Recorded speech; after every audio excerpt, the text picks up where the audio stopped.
NBA draft. Let us know. This is Wire to Wire. He's Diesel. I'm Cole Bryson. 71307 is the way you can get in touch with the show. Keyword fan. The NBA first round draft was last night. Diesel, I want to get into international players being taken, and we'll get there in a few moments. But I want to see if you can pronounce the number one overall draft pick last night of the Atlanta Hawks. It starts with Zachary. So I did look up the pronunciation. You don't get bonus points for pronouncing Zachary, but can you try the last name? It's pronounced Fragua. Good try. Zachary Richer? That's what I thought at first as well. Try again. That's the thing about in French, there's consonants that are silenced for some reason. For the audience, I'll spell it. It's Risacher. He's from France. Try number one. I'm going to say Zachary Richer. You're close. Very, very close there. Richer? Risacher. Oh, get out of here. Zachary Risacher. How? I mean, the R at the very end, do they not pronounce R's in France? No, they don't. Zero?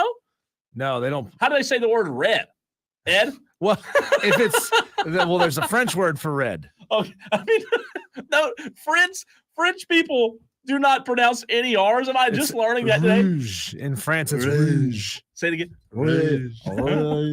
What is the R? Why are we just getting rid of the R? I think they only do R's at the beginning of words. If R's come at the end of the word, it sounds more like an A. So let's say, for example, the word sneaker.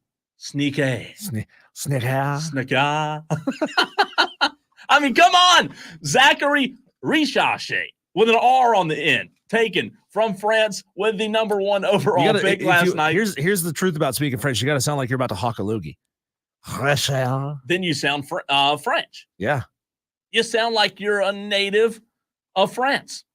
Have you ever been to France? Never have. Do you know what? Like, it's a great question, not to get on a sidetrack. I have no desire to go. We had a long conversation with Stoneman the other day, and Stoneman is English despite his very American accent. Stoneman is British. Yeah. And believe it or not, Cole, the British and the French have a smidge of a beef. They do. Lasting, I don't know, like 1,000 years. A little tit for tat, back and forth actions. The 100 Years' War, things like that. They don't like each other because of those things. They got mad about a war. But even he says, he's like, look, Paris is a dump. Paris sucks. It's dirty. It's filthy.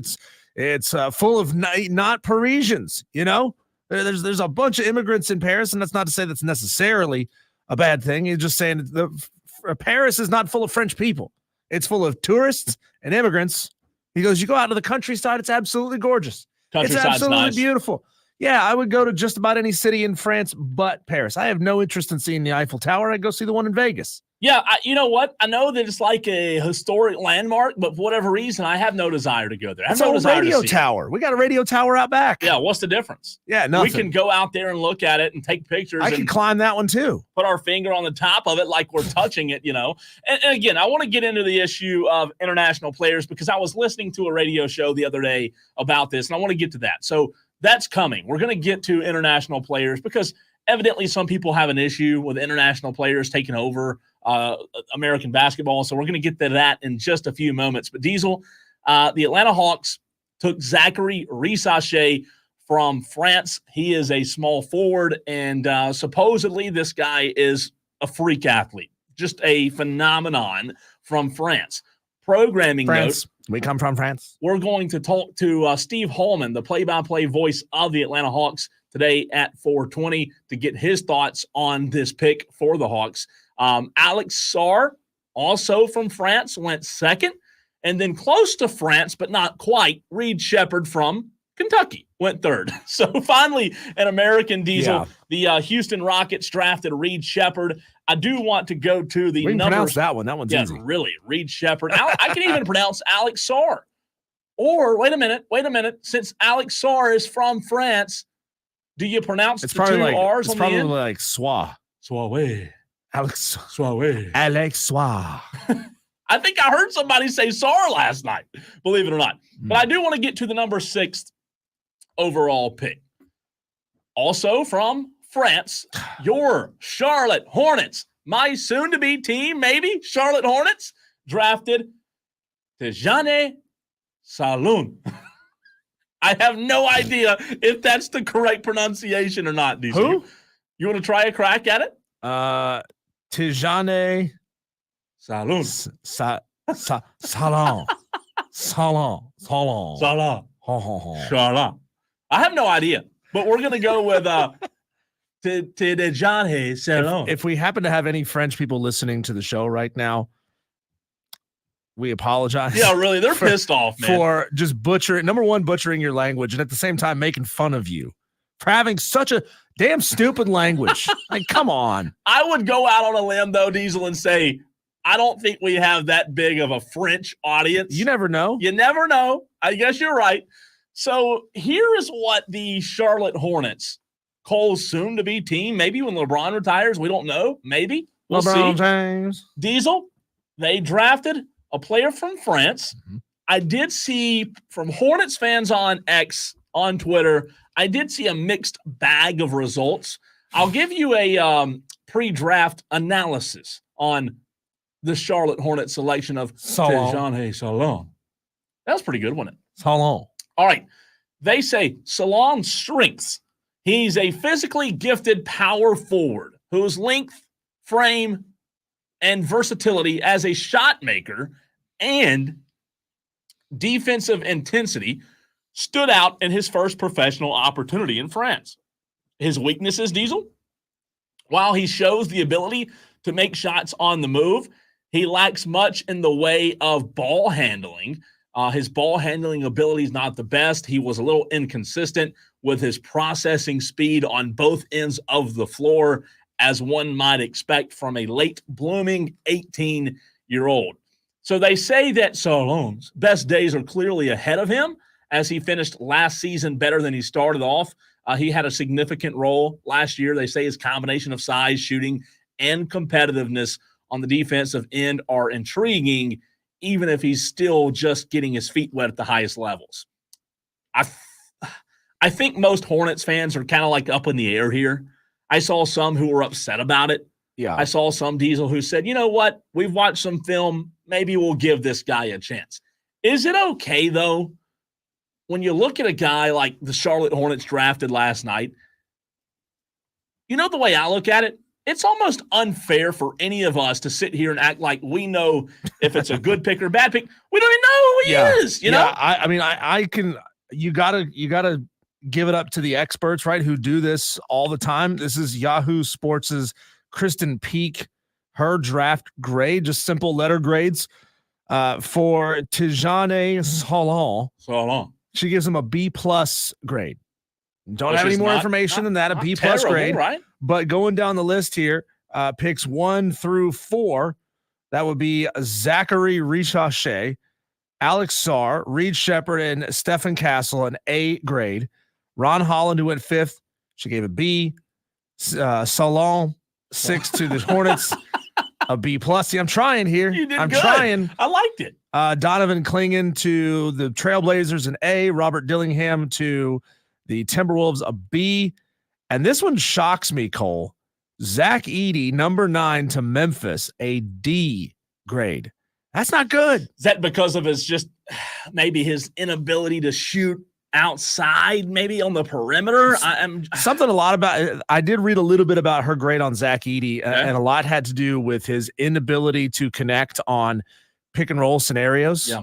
You know, when he sets the pick and he's got to roll off, and it's a short catch and release, she said he's not very accurate and in those scenarios, and that's what he's going to be asked to do a lot of in the NBA. Let me tell you this about Zach Edey. You and I watched a lot of him in the tournament, right? Center, good player in college. I know that he's not the sharpshooter from the perimeter. In fact, I would even say that he's not as good as a shooter as a guy like PJ Hall was. However, I'm giving Zach Edey a chance in the NBA. Diesel, at the end of the day, he's got the size. I think he has the intangibles. I think Zach Edey, in the right system, Ja Morant, if he can, put his weapons up and actually play, they may be able to create some chemistry. I don't hate the Zach Edey pick like a lot of people do. And you said she gave Memphis a what? Just gave him a D grade for D taking him. grade. And he is the only first round grade that is not at least a B grade. Wow. That is terrible. And we're going to get to the texts that have come in. We've got several texts on the text line. But, Diesel, the pick that I just last night walked away thinking, oh, my word, was the 17th pick in the NBA draft from Tennessee. One of the players that you and I talked about when we started this show is just a absolute monster. How did Dalton Connect fall to 17 last night? How? Yeah. There's no way. And guess who got him? JJ Redick. I mean, that's incredible to me. I love Dalton Connect. There's a lot of guys on this list. Even taking the foreign and international players off of this list, Cole, there's maybe only 2 guys whose names I know. And what does that say? That tells me that college basketball has done a horrible job of promoting stars in its game. That's something that we said coming out of the NCAA tournament. We don't know who any of these guys are. We can't connect to them or to their stories if we don't know who they are.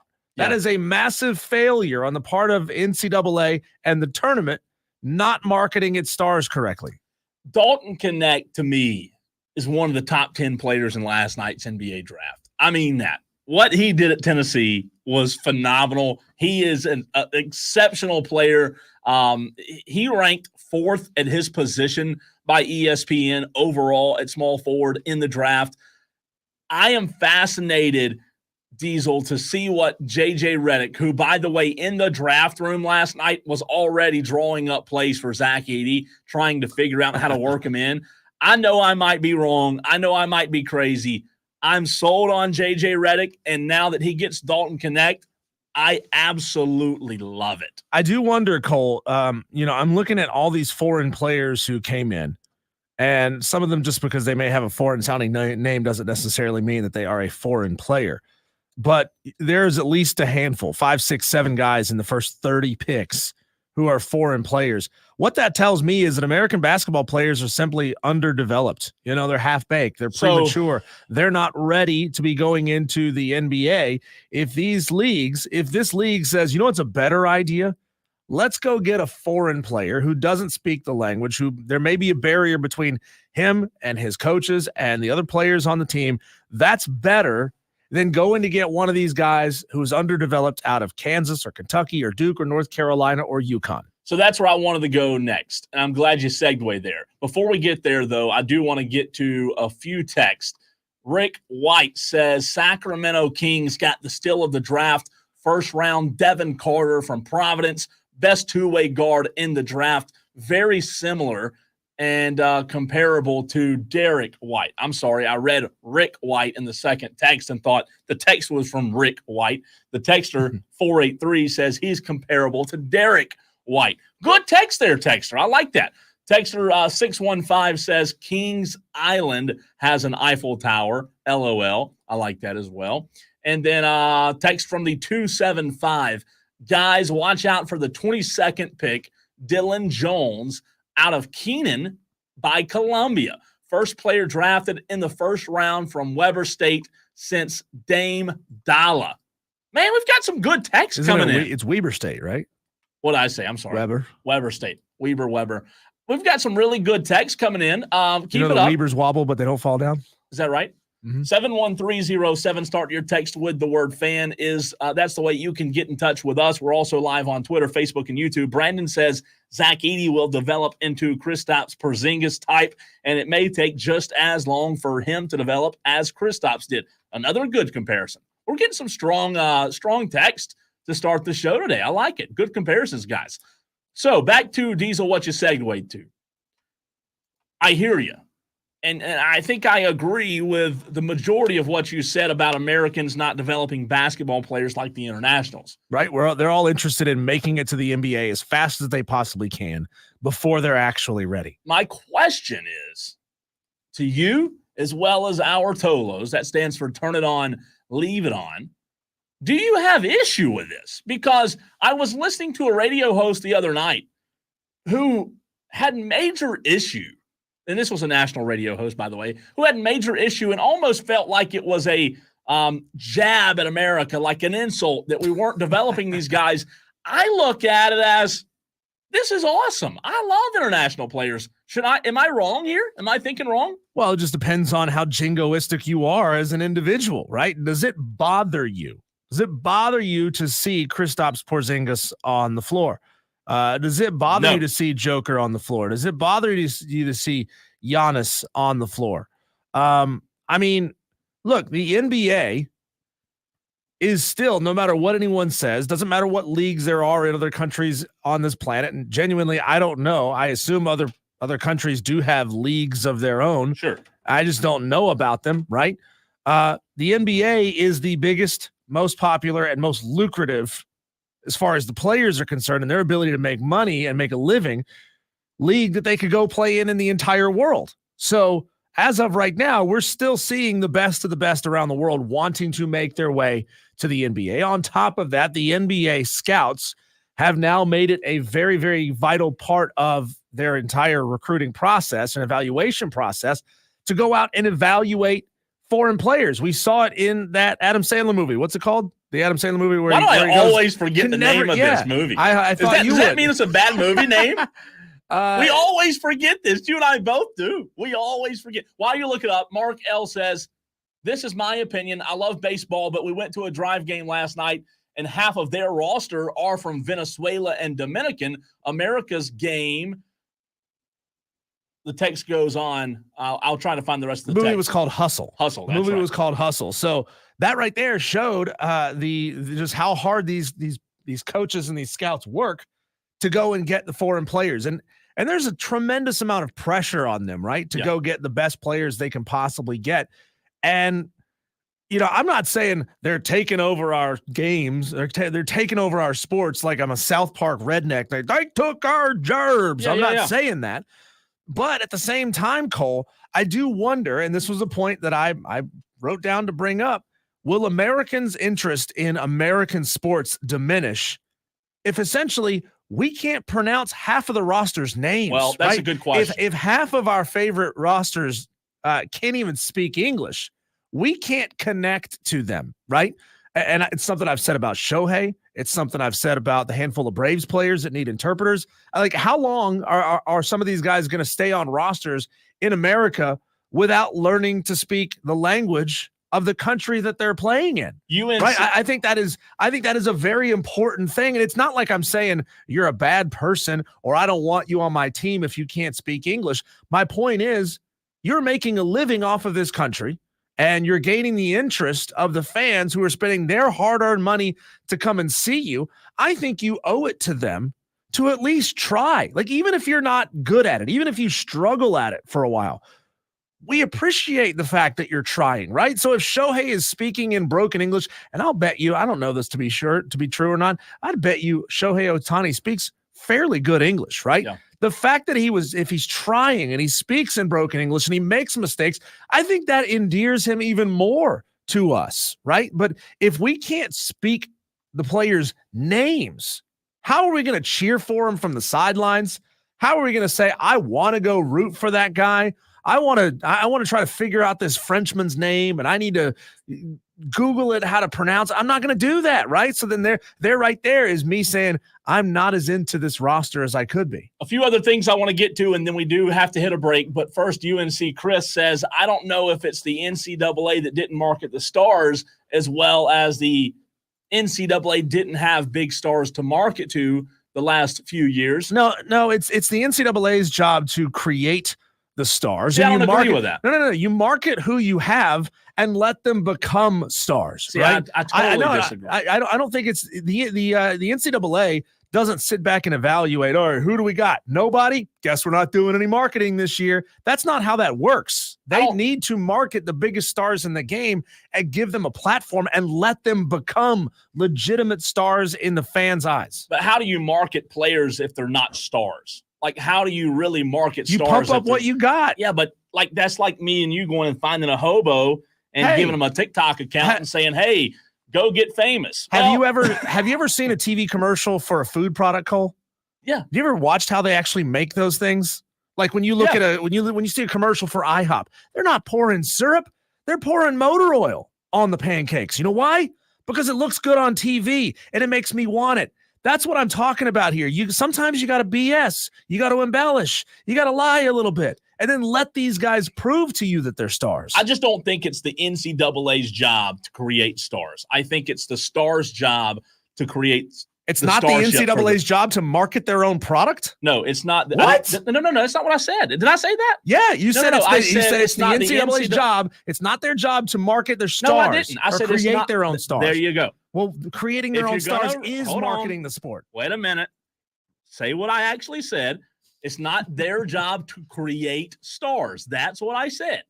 It is not the NCAA's job to look and say, okay, well, let's look down here at Clemson. Okay, PJ Hall. All right, let's market PJ Hall. It's the star's job, in my opinion, to actually be a star and do enough on the court. If I'm not performing at my job, I'm not going to become a star. So it doesn't matter if I'm in this profession for 40 years. If I suck, I'm not going anywhere. So it's the player's job to train, to play in the games, to go to class, to do their own social media, to buy their own ad campaigns on radio stations and TV stations across the country, right? So we're going to add that to their to-do list? It's their job to market themselves, absolutely.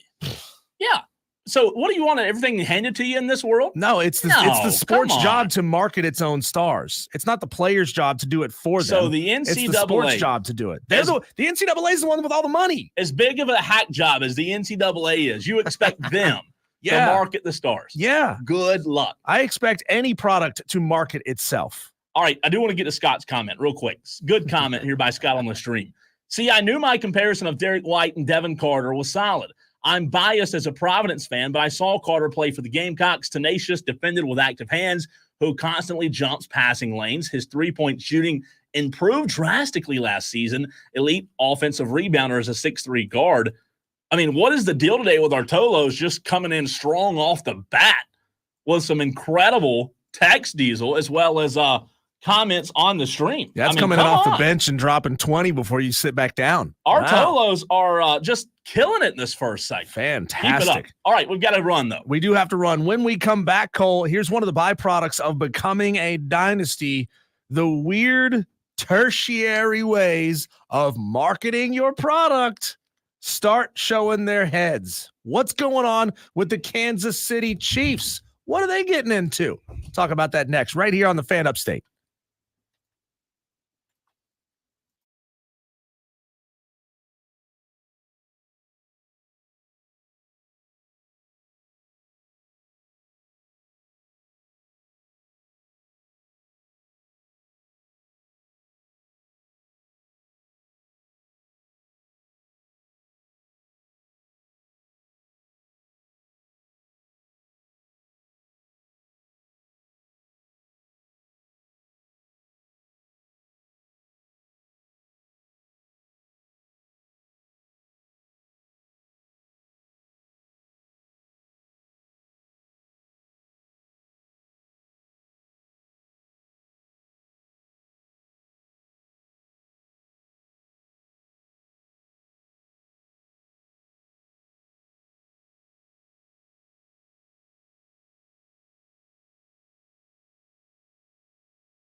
Cole's got me over here looking up when and where we can watch these Adam Sandler basketball movies because he had two good ones. What was the other He one? had Uncut Gems. Oh, yeah. Which is really good. It's not really a basketball movie. It's more of a gambling movie than it is a basketball movie. But that was a phenomenal movie. And then, of course, Hustle. Stay away from Hubie Halloween. Just for your own sanity. I haven't seen the first one either. Uncut Gems? No. What? No. Wow. Do I need to watch it? Yeah, you really should. You really should. Gems. Yeah, he's a jeweler and he's a degenerate gambler. And every time he actually makes a little bit of money off of his gambling, he blows it again and again and again. Like, it's one of those movies. It's uncomfortable to watch. Yeah, it's an uncomfortable movie to watch because you're just saying, dude, you've won. You've won. You've struggled through the last 30 minutes of this movie. You've won. Enjoy it. Pay off your debts. But no, he's just got to gamble again. He's got to go again. He's got to go again. It's uncomfortable, man. But it's great. Everybody that gambles probably can relate to that. Yeah. As a matter of fact, we're going to talk about some of the worst bets and some of the biggest cold streaks coming up at 4:00 because I don't know if you've heard about this. Drake is on. What's the opposite of a heater? Like what in gambling terminology? A cold streak? Yeah. An icer? Whatever. I don't like icer. I would say cold streak. Let me think of something better. So wait, I thought I might have read the run sheet wrong. He's not doing good. No, he's not. Oh, no, see, I thought when I skimmed over that, I thought that meant he was on a heater. No, he is not. Okay. No. But we'll get into that coming up at 4:00. Okay. But I want to ask you, Cole, and I want to ask you, Tolos, will you watch the new Chiefs movie? Kansas City Chiefs are going to be featured in a movie. And you're saying to yourself, that sounds great, right? Like a documentary, a 30 for 30. Nope. It's going to be a Hallmark movie. It's going to be a Hallmark movie. Yeah. It's so going to FYI, I have heard nothing about this. Yeah. They're going to be featured in a Hallmark Channel film called Holiday Touchdown, a Chiefs love story. And it's not about Travis Kelce and Taylor Swift. See, if you were honest to God, if you were Diesel, if you were going to sit here and tell me that there was a Hallmark movie about those two, I'd have probably just let you do the rest. That would have made me so sick. So what's it about? Okay, so I'll get into that here in just a second. But tell me if you've ever heard of any of their other Hallmark sports movies. There's several. There's one called The Perfect Catch. No. A Winning Team. Nope. Love on Ice. Nope. These are Hallmark movies, you said? Yeah, and they're also these are just their sports movies, okay? Love on the Slopes. Never heard of it. Love on the Sidelines. Never heard of it. Noticing a theme here. Fourth Down and Love. How about Chasing a Dream? I didn't even know Hallmark had sports movies. The Long Shot. Oh, God. Or A Snow-Capped Christmas. I just Googled Hallmark sports movies. I don't know anything about a snow-capped Christmas. That's but I imagine ice skating or something. And guess what? As you read those, I have zero desire to watch any of them. Well, yeah, because Hallmark movies suck. Any of them. Yeah, they suck. They're worse than Disney movies. Remember that crappy Disney Clemson movie they made a couple of years ago? Terrible. Awful. Terrible. Awful. But this one's called Holiday Touchdown, a Chiefs love story. I know Lonzo's going to watch it because he'll watch anything Chiefs, right? Probably. So production on the movie is going to begin in August. I'm sure it's going to wrap by September because, I mean, if you've ever watched any Hallmark movie, you realize they don't put a lot of effort into these things.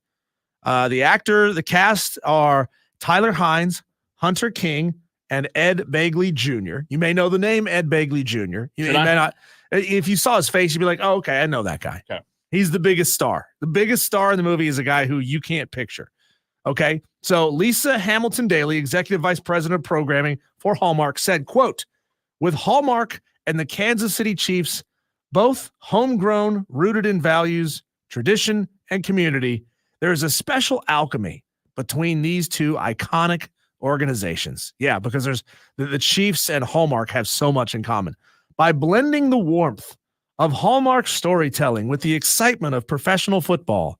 See, I'm trying to You're trying to make it better. Yeah, I'm trying to build my reel But for guess what? For a voice It's actor. not helping me. We are thrilled to give audiences a front row seat to this community's spirit, rich traditions, and passionate fans that define Kansas City, all wrapped up in the comforting and uplifting Hallmark way. By rich spirit and traditions, are they talking about the history of mafia activity in Kansas City? Is that what they mean? No, but nothing like. Is there going to be a fat guy named Gino? Breaking people's kneecaps? I hate to be this way, but I'm like so turned. When you say the word Hallmark, I'm so turned off. It literally makes me want to. I just want to do a header off the top of the press box. Unfortunately, it's too low. It would kill me. Okay. And how about this, real quick? Scott says, "I'd rather get shot again than sit down and watch that movie." And I'm like, wait a minute. Wait, Scott, where did you get shot? I have questions. Tell us more. What? Shot again? Like, Scott, you probably could have left that word out. Did you shoot yourself? Did somebody shoot you? God. Okay, so that's just the marketing jargon, okay? Talking about the bringing together of Hallmark and the Kansas City Chiefs. Okay. In Holiday Touchdown, A Chiefs Love Story, Alana wants to enter her family into a contest that crowns the biggest fan of the year. Derek serves as the Chiefs' director of fan engagement and is saddled with judging all three families to see which one is the biggest group of Chiefs fans. Once the two get a chance to spend time together, a connection forms between Alana and Derek. She will have to decide how much she believes in fate after meeting Derek while he judges the contest. The announcement didn't confirm if any Chiefs players were going to be in the show or not, so we just don't know if it's just going to be Chiefs uniforms or if they may actually have Chiefs players in the movie. But we do know that some scenes will be filmed at Arrowhead Stadium, so there's a little tiny nugget of authenticity in this. Jeez, great. Great. Yeah. So I mean, like, hey, we are sports starved individuals, right? Sports fans. Should all sports fans watch this? No. Will Chiefs fans watch this? The hardcore. I'm talking the shirtless, beer gut, man boobed guys who go to Arrowhead Stadium in December when it's cold. I say no. Will they watch this movie? I say no. Will Lonzo watch this movie? Maybe, but this is what it makes me want to do. Man, I would be disappointed in my team if I found out that we were involved in something like this. So maybe I changed my stance on what I said earlier about the NCAA marketing its stars, because when organizations like this get involved with marketing themselves, they pick the lamest possible ways to market themselves. Like, I feel like if those two were actually in the movie, maybe I'd watch. Seriously, if they were actually in the movie, maybe you could get me to watch. Yeah. It's possible that there could be a couple of cameos in this, but it's not confirmed if they're going to appear. This is terrible. I have zero desire for this. Yeah. Who watches Hallmark movies other than 80-year-old women who are watching their grandkids? I think a lot of women do. Really? Yeah, I think so. I think women love it. We have like Tiger Pal Rachel. We have some Lady Tolos in the crowd. Please do us a favor. Lady Tolos, text in 71307. Start your text with keyword fan. Would you watch this movie? This Hallmark movie, Holiday Touchdown, A Chiefs Love Story. Cole Bryson says no. How about guys? Do your wives watch Hallmark movies? Does yours? She'll watch like one per year, and she's like, that's it. I can't do it anymore. They're so bad. Like, she knows full well that these movies suck and that they're awful and they're cheesy and they're predictable. Like, I can tell you what's going to happen right here already. Yeah. Alana and Derek, they're going to meet. She's going to say, ooh, maybe if I snuggle up to Derek, give him a little bit of that hawk tua, maybe we'll win. As the biggest fan bases, biggest fans of the Chiefs, and we'll win this prize. But then her family is like, well, does he like you for you, or do you like him for him, or are you just trying to affect the outcome of this contest? It's not worth it. It's not worth it to hooah yourself out to win a contest. Bland on the stream says my mom and fiance watch Hallmark 24/7. Bland, call off the wedding. Call off the wedding. I'm sure she's a great girl, but call it off, my friend. Can I read this?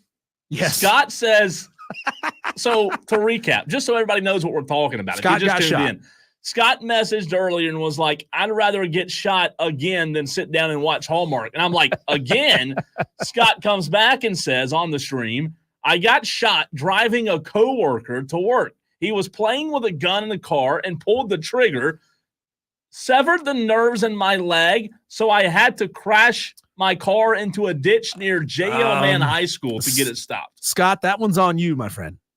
I'm gonna give you some tough love. Wow. I'm gonna give you some tough love, Scott.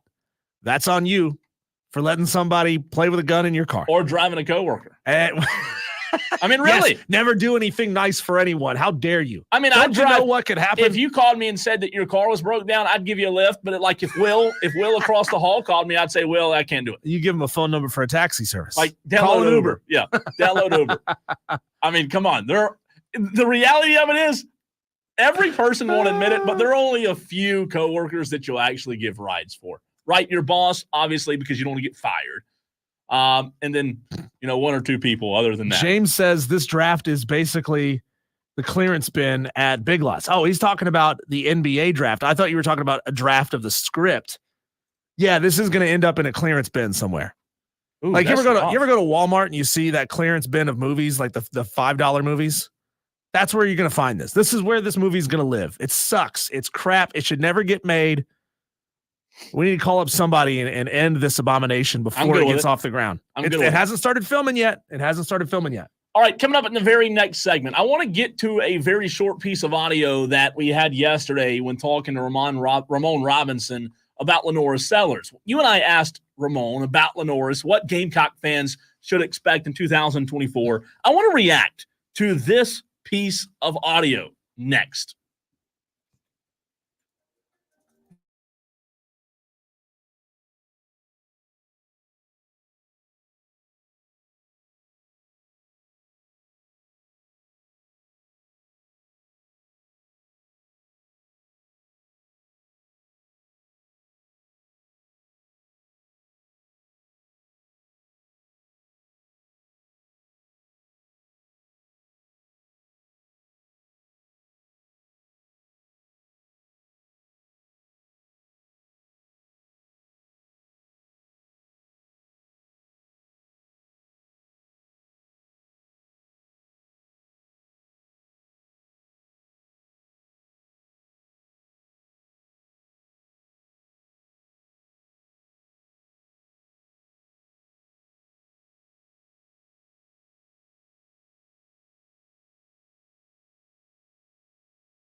It is Wire to Wire. He's Diesel. I'm Cole Bryson. You can follow Diesel on Twitter at Diesel on Radio. I am at the Cole Bryson. If you haven't done so, give us a follow there. I want to get to this piece of audio that we had yesterday, Diesel, and I've already got a couple of responses in the stream. One from T Swizzle about Lenoris Sellers. You know, Ramon Robinson, the guest we had on yesterday, founder of Elite Quarterback Academy here in Greenville, he trained Lenoris.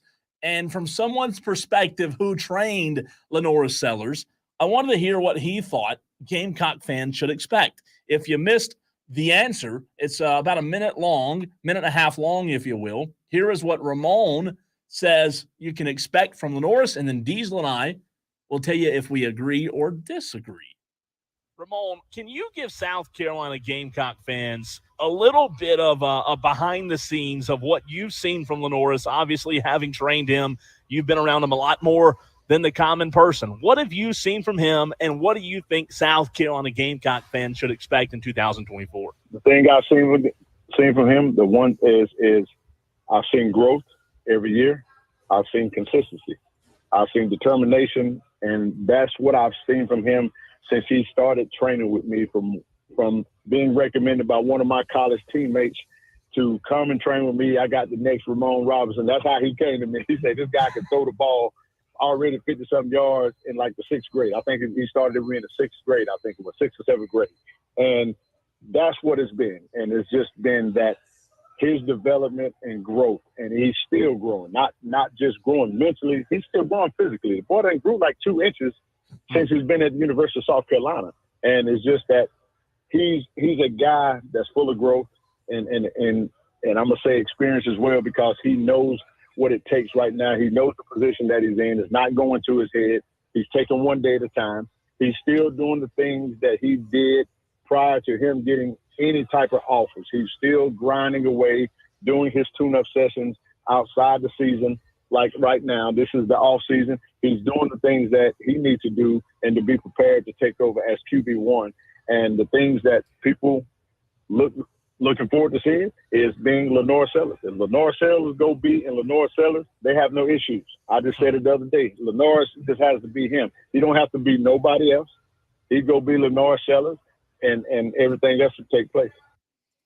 So much to take away from that, right? I think it was a really good answer by Ramon Diesel. But I guess when I hear that answer and I hear more and more people give a lot of respect to Lenoris, who know him, what's the ceiling for this guy? Like, could he be – I'm not trying to overhype South Carolina Gamecock fans or to start just getting South Carolina Gamecock fans hyped up, but could this guy end up being a lot better than what we're even giving him credit for? Given what Ramon says there, and it's easy to get drawn in by what he had to say, because he spoke with a lot of confidence about Lenoris and about the kind of person that he is. And not only just with that answer, but with the whole interview, which, by the way, I would suggest you go back and find it on the podcast from yesterday, because we did mention Lenoris Sellers multiple times throughout that interview. But he talks about Lenoris Sellers just being a quality individual, a quality young man, a focused individual. So I think if you're a South Carolina Gamecock fan, sure, you're going into the season with essentially an unknown at quarterback. But from somebody who has worked directly with him over the last couple of seasons, to have somebody speak with that much confidence about him has got to make you feel good going into the 2024 season, right? I mean, you're going into it with confidence. And the thing about it is, like, Diesel, there's a lot of quarterbacks out there who are game managers and can get by, right? They do what they have to do. But there's a rare breed of quarterbacks that can elevate everyone else around them. Difference makers that can go and win games. I think that's what Lenoris Sellers could prove to be. And how awesome would that be? Because the reality of it is South Carolina needs that guy, right? Yeah, I think his floor, and this is just a prediction based on what little information we have of Lenoris from hearing from Ramon there, I think his ceiling is certainly better than Spencer Rattler.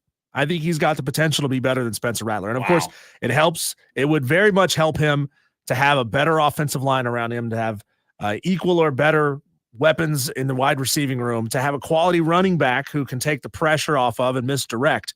but I think he does have the potential, right? I think he could be very good for South Carolina.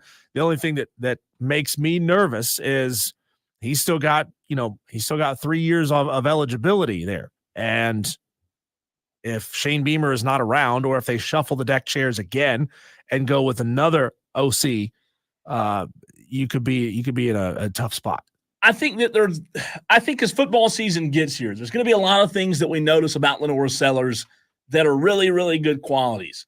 The one thing I will say that I'm most intrigued about is something that I said a lot while Deshaun Watson and Trevor Lawrence were the quarterback of Clemson Diesel. Something that I said a lot during both of their tenures. They were so good, they covered up a lot of other deficiencies on the roster. Can Lenora Sellers, Diesel, in your opinion, and I think this is the $1 million question, right? Can Lenora Sellers be good enough not to win games, not to manage the game, not to be a game manager, but can he be good enough to cover up the deficiencies? Because let's be honest, South Carolina has a bunch of them in the SEC, right? Can he be that quality of a quarterback? I think he would be that quality of a quarterback, certainly in any other league other than the SEC, right? I mean, if Lenora Sellers was playing in the ACC, absolutely, I would have no problem saying that whatsoever.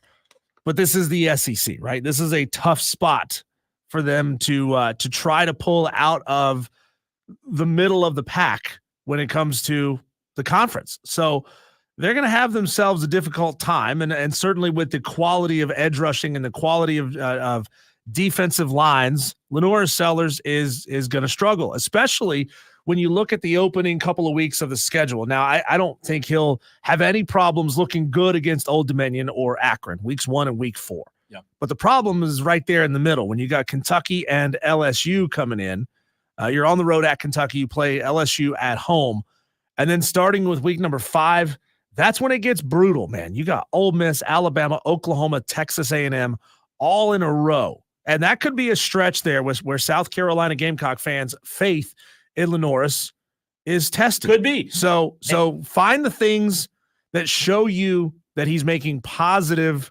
progression. Hold on to those things. Don't focus on the yardage or the fumbles or the interceptions or things like that. Focus on the things, the tangibles that you can say, I can see progress. Yeah. And real quick, Madcraft brought it up on the stream. A texter, a friend of mine also texted this to me. If we have time in the next segment, I'll try to fit it in at the tail end. But EA Sports College Football 25 released their offensive power rankings. Intriguing. Let me just put it that way. Very intriguing. Is it because Clemson finds themselves as a top offense in the game? Yeah. Top 25 when they were 49th top 25. How you're not even close. Let's just do this.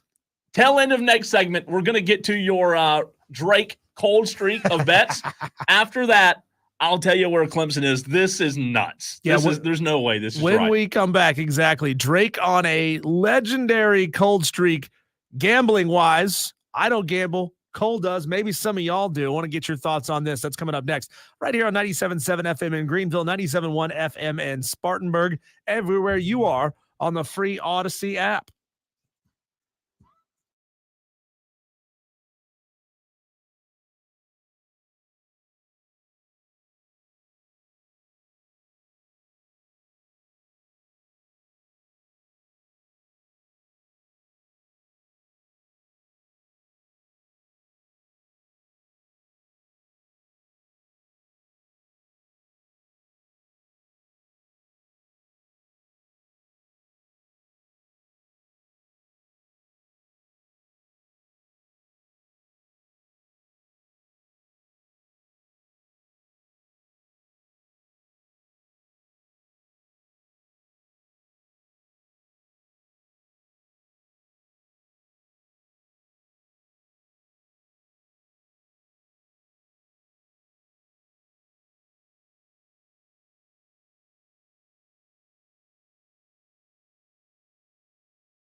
Cole, I can't gamble.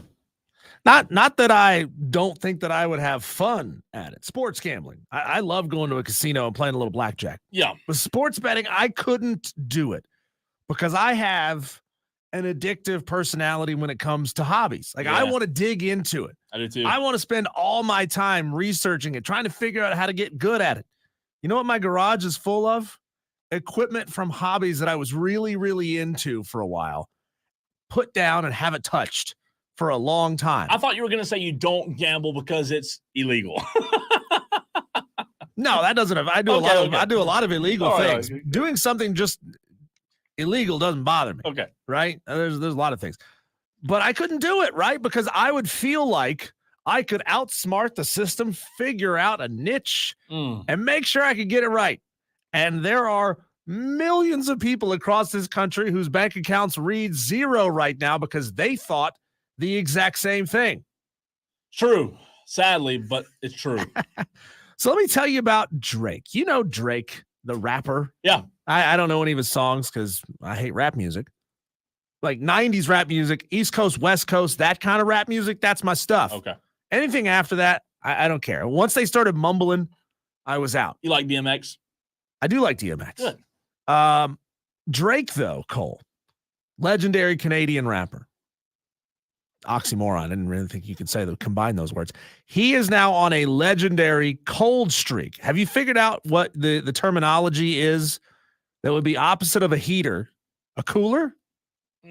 No, cooler's not good either. Okay, so let me just tell you what's going on with Drake. He's a gambler. He gambles a lot. He makes big bets, and they're all highly publicized. Yeah.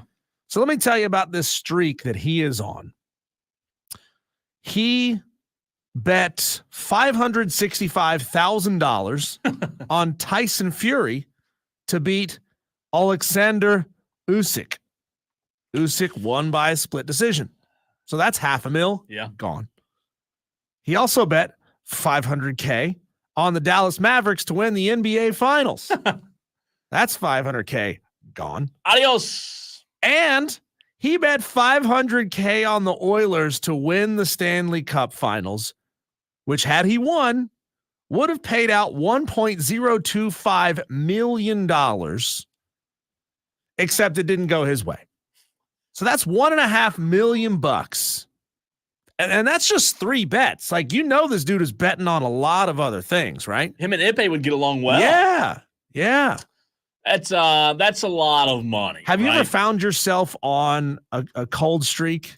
Like you're betting, and I know, I mean, I'm not asking you if you feel like it's personal. I don't know if you want to talk about it on the show or not. No, I don't care. But I mean, it's fun to talk about the heaters. People don't talk about the cold streaks. No, I always tell my buddies you kind of feel like crap about yourself because you've lost, and you're like, why can I not get this right?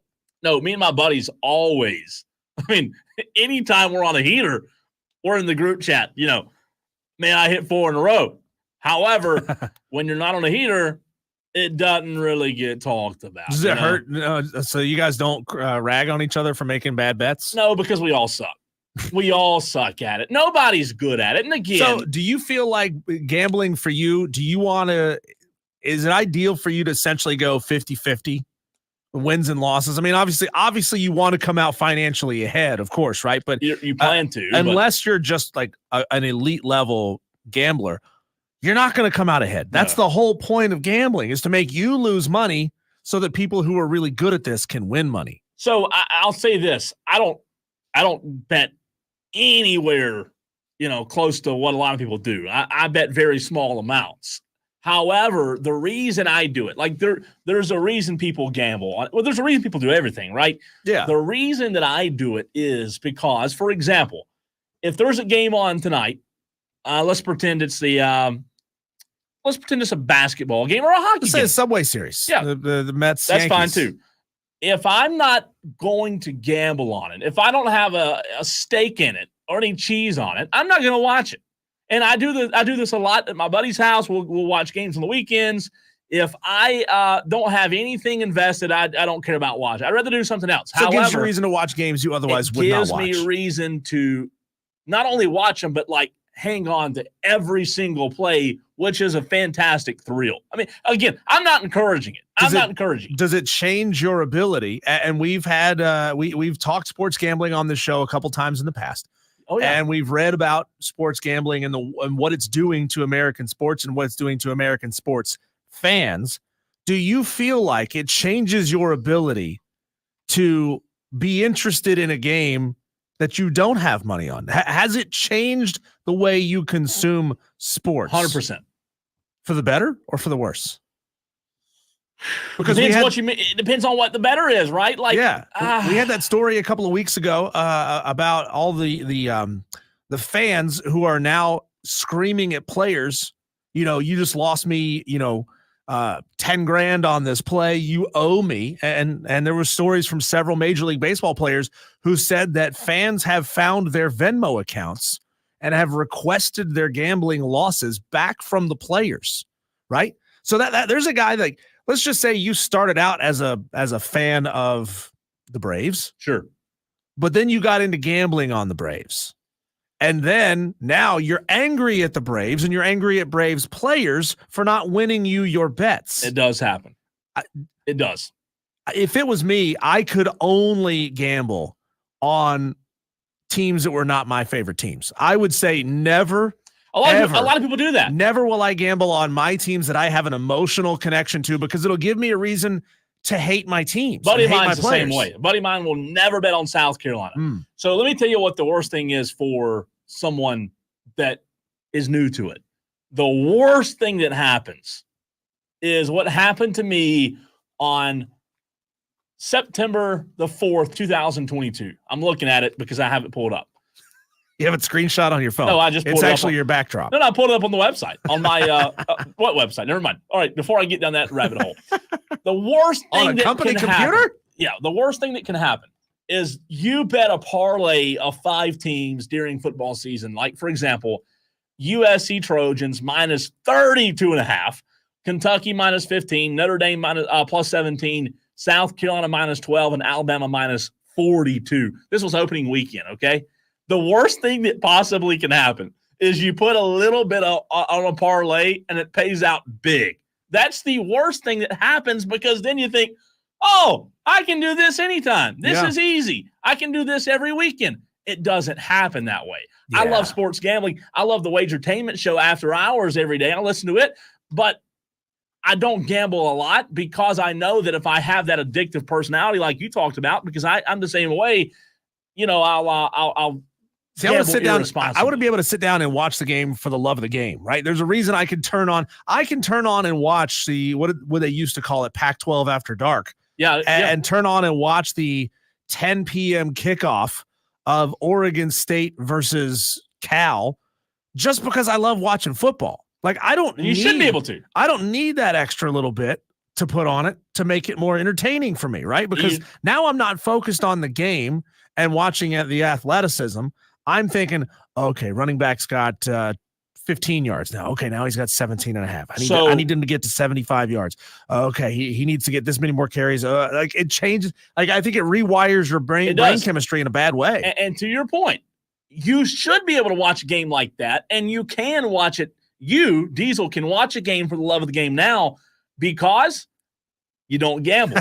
The moment you start, it does rewire your brain. You will not be able to sit down and watch a game anymore and think, and again, I'm not saying it's a good thing. I'm just saying you can't do it. You can't sit there and watch a game and think, oh, let's just have a good time and watch a game. You're thinking, oh, man, wonder what the spread is. I mean, it's just the way sports gambling is. So let's get into – I've got a couple of notable massive betting losses, Cole. I want to get reactions from you and how you feel about how you would react, I guess, if this was you. Obviously, we're here working in radio in Greenville, South Carolina. We don't have this kind of scratch, but Vegas Dave Ancia, I think, is a prominent sports bettor. He boasts on his Instagram account all the time about his big bets, bigger wins on his long shot bets. That's what he does, right? He bets on long shot odds to win. Well, in 2016, Cole, he bet $1 million, $1 million on Misha Tate at UFC 200 when she got rocked by Amanda Nunes at the 3-minute, 16-second mark of the first round. Bam! 3 minutes and 16 seconds to lose $1 million. Woo. Yow. How long? 3 minutes and 16 seconds. Now, think about all the people who would bet early on, especially early on Ronda Rousey, and how long it was going to take her to knock somebody out. That's painful, man. You know, if you're betting on some unknown fighter who's some poor soul who's got to go up against the machine that Ronda Rousey was at the time, right? And say, I'm going to bet that she makes it out of the first round. And then you're like, so bad. 8 seconds, bam, there goes $25K. God, that is miserable. Absolutely brutal. You would think that would do it. Like, you'd think that'd be the end. Here's another famous gambler, Michael Jordan. Never heard of him. We all know about Michael Jordan. In his book, Michael and Me, Our Gambling Addiction, My Cry for Help, his gambling buddy, Richard Esquinas, described an incident where Jordan lost $1.2 million to a businessman after a 10-day golf and betting binge. He managed to recoup some of that $1.2 million and negotiate what he owed down to $300,000. But he racked up $1.2 million in debt in 10 days. And MJ would like bet a lot of money on putts. Yeah. Like they were known to play for $100K per hole while playing golf. If you watched The Last Dance, which I think is a fantastic documentary, it is. You really get a good idea on Michael's gambling. A lot of people talk about his dad's death being related to that, and God, I hope it's not true, but a lot of people tell you it is true, right? It's terribly sad, but man, you talk about a degenerate gambler. Do you think if this was 2024, a guy like Michael Jordan would have gone and sought professional help for his gambling addiction, or just it's just who he was? Who he was. Okay. Here's an interesting one, Cole. You talked about parlays, so this one may hit close to you. There was a guy named Stephen Richards. He was a roofing contractor from England, just roofing contractor. And I don't even want to try to understand British money, so I converted all this to dollars. In 2013, he was enjoying a run on what was called an accumulator bet. He started with $13, and he predicted the winners correctly for 12 consecutive rugby matches. Brought his total winnings up to just shy of $53,000. So he started with $13, ended with $52,000. He decided to go for it one more time. Like this was that show. What's the show called where you could bank? Was the trivia game on TV, the television trivia game. Not Biggest Loser. Why am I? Somebody help me out. Tolos, help us out. I know what you're talking about. I can see it in my face. I can see the host. Anyway, he was on this heater. He was up to 53 grand. And then he said, you know what? Let me go one more time. Let me go one more. That's where it gets I got this. He bet $30,000 on Wales to beat Australia. Had they won, he would have earned another $65,000 from his gambling, but he lost.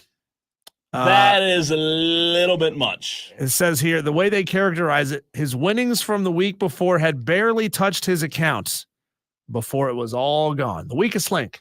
Thank you. Thanks, William. Thank you, William. I could hear that weakest link. I didn't know that was the name of the show. Yeah. I didn't know that was the name of the show.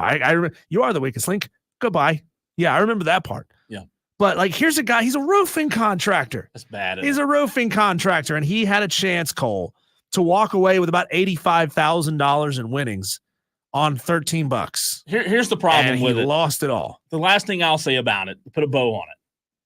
It's terrible in general, gambling, because not everyone can gamble responsibly.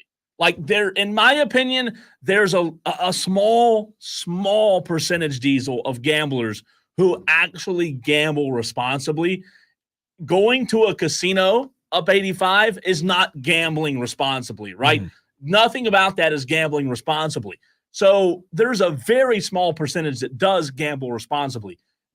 So because of that, I'll tell you, in my opinion, I think it's bad overall. Go to the text line at 71307. If you want to reach out, do that. 71307. Start your text with keyword fan. CJ from Greer says, if a hot streak is a heater, Shouldn't a cold streak be called a freezer? I like that. I like it. freezer. Let's see. Another texter here says, I did sports gambling once.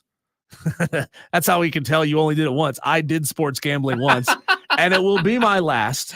Last year, I bet on the Raiders versus Chargers game. Both offenses prior to this game had not scored. Apologies here, texter. The text gets broken up into several pieces. The game had not, these two teams had not scored. Come on, open up over 20 points a game. So I did a parlay on all the low scoring options. The Raiders, who did not score a point the week prior, ended up breaking a scoring record and put up 63 points. Woo, that is a historic that's gut rough. punch. That's Dexter. right. Again, to your point, Dexter, it's not good. You'll never hear me say sports gambling is good, because I really do believe it's bad, and I don't encourage it. And it's all because of look. Trey from Kentucky says, how about Phil Mickelson and his gambling losses? Yeah. That's on Who Wants to Be a Millionaire? That's the name of the show. Who Wants to Be a Millionaire? Oh, you weren't thinking of Weakest Link? I was thinking of Who Wants to Be a Millionaire. Oh, gotcha. Yeah, that's the one where they could, you could earn money for getting the right answer, and then you could bank it. Sure. And then you could earn money and you could bank it. Or you could say, you know what? I'm out. I'm not going to go anymore.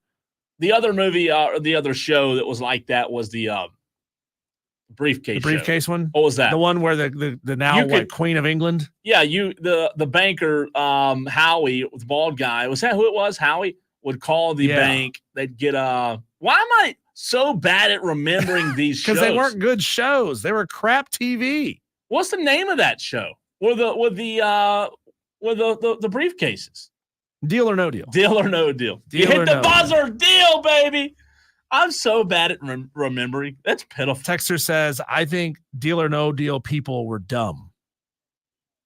Deal or No. Why? Because I would have. Hey, that one of the Deal or No Deal girls got to be Queen of England. I'd have been very conservative. She married a prince. Like I would, if the bank called me and offered me a big chunk, I'd have said, yeah, I'm out. Peace. Y'all have fun. Have fun with the rest of the show. Enjoyed it. Sorry you spent all this money, but I'm out. I mean, really, that'd have been me. All right, Diesel, we'll get back to, at some point in the show, we'll get to the EA Sports list of best offenses. However, we do have to run, because in the very next segment, we bring on, for the first time on this show, the play-by-play voice of the Atlanta Hawks. Steve Holman joins us right here on Wire to Wire to talk about the Atlanta Hawks #1 draft pick last night. You don't want to miss it. Next.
The NBA draft first round was last night, as you just heard on that promo by Rob Brown. As always, a terrific promo for the Rob Brown Show, which you can hear mornings right here on the Fan Upstate, 6 to 10 a.m.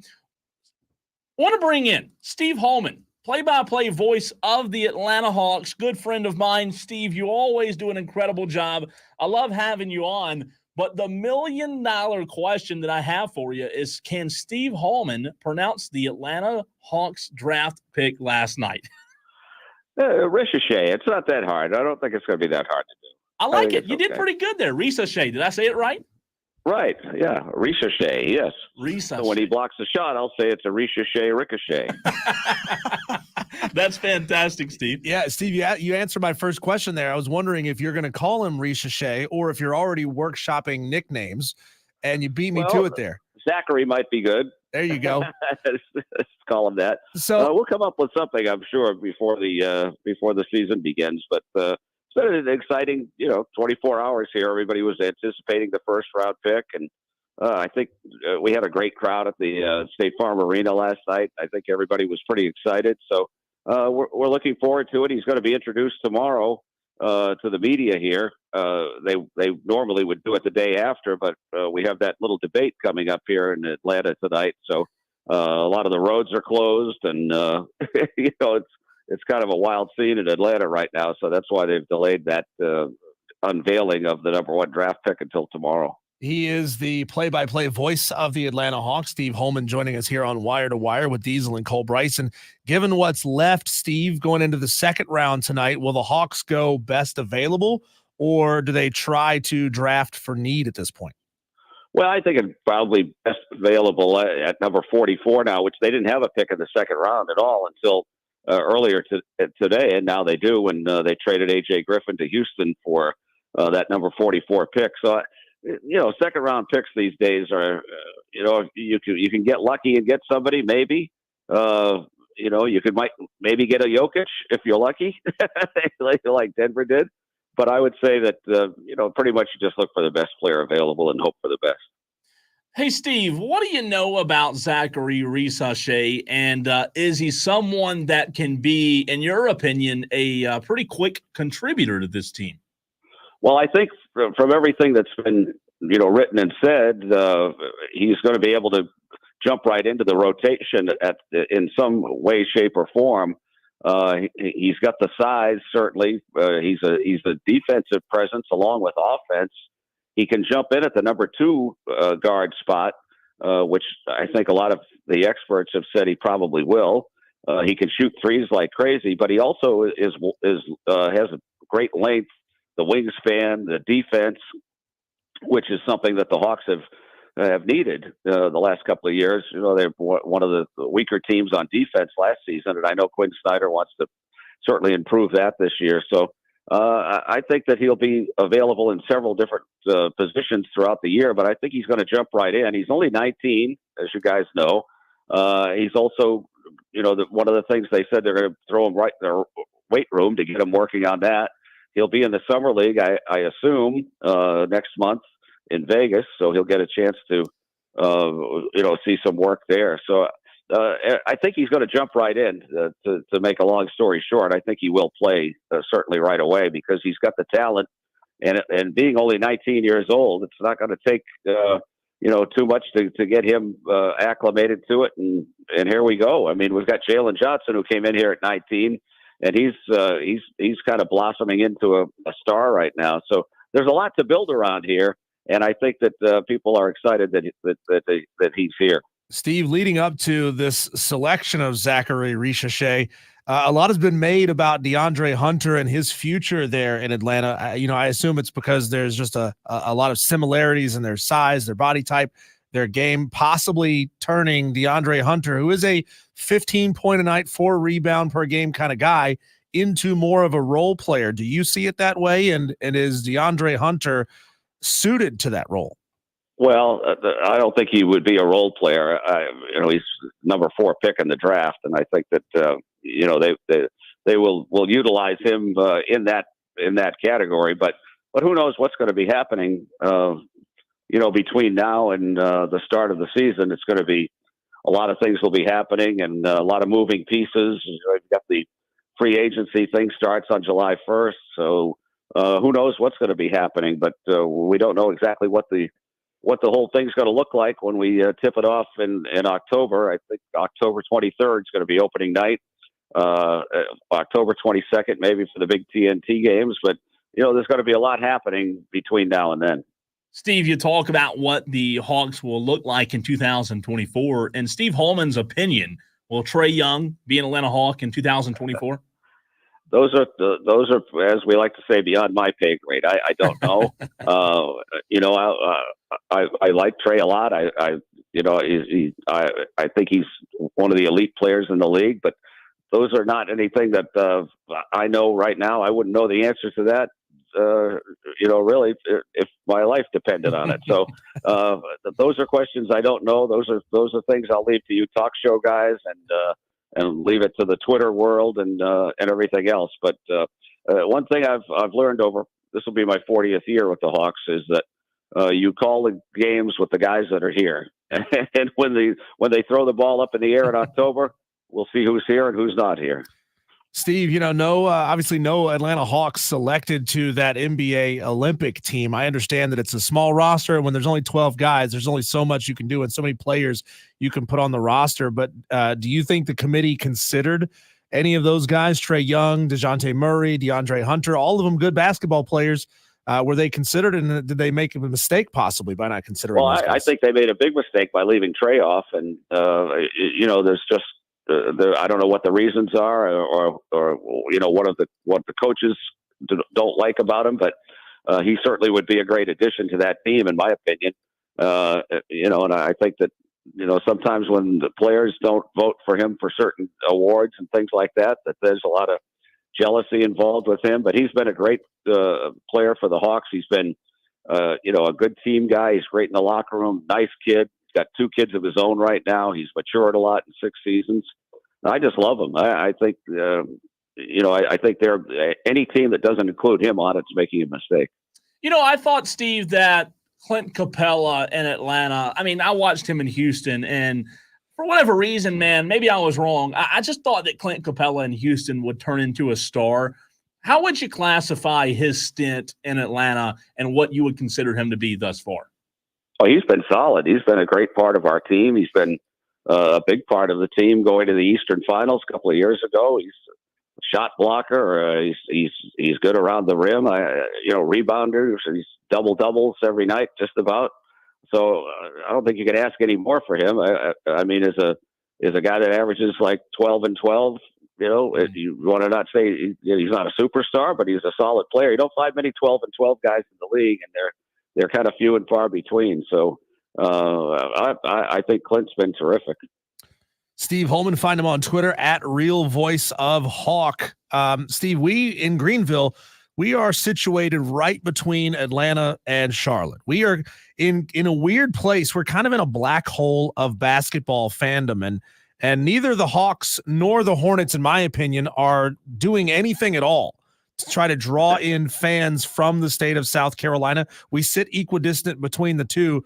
What's your pitch to Palmetto basketball fans? See, I bet you thought I was going to ask you, why aren't they doing more? No, what is your pitch to Palmetto basketball fans to bring them south down I-85 instead of north? Well, they're sold out every night. We sold out, I think, all but one game last year. So people are coming. They're coming from all over the Southeast to come to these games. You see a million kids wearing Trae jerseys, and the kids bring their parents. So I would say that if you could tear yourself away up there in Greenville from some of that barbecue, just come down I-85. And if you can avoid the tickets in South Carolina on 85, come on down. Steve, aside from the draft this year, I know that there could be some free agency moves made. And I like what you said about, look, when the ball tips up in the air, you call the players that are on the floor. But in your opinion, what do the Hawks need to do in order to take the next step towards becoming a team that can get back to those Eastern Conference Finals? Because I was there. I met you that night when they were hosting the Eastern Conference Finals, and that was electric. The Hawks need to be back there, right?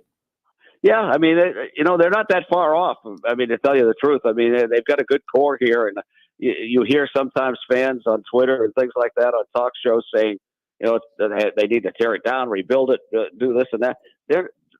That you don't do that. If you tear down teams and start rebuilding, you're in a hole where you're going to be 2 years away from being 2 years away, is like they like to say. So I think this team has got a very good core of players that they can build around. I mentioned Jalen Johnson, Trae Young. I mean, now that this kid that we just drafted.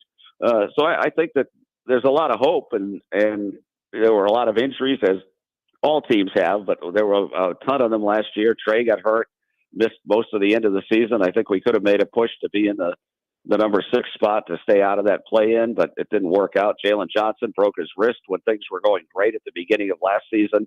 But I think we were off to like a 7-3 start, and in Washington, he got pushed into the back support, broke his wrist. He was out for a while with that. Then he had a severely sprained ankle. It was out a couple of weeks with that. Then he came back for a while, got hurt again. So the trick to it for everybody is just keep it healthy and keep it going for everybody. And I think this team, like I say, not that far off as far as the free agency.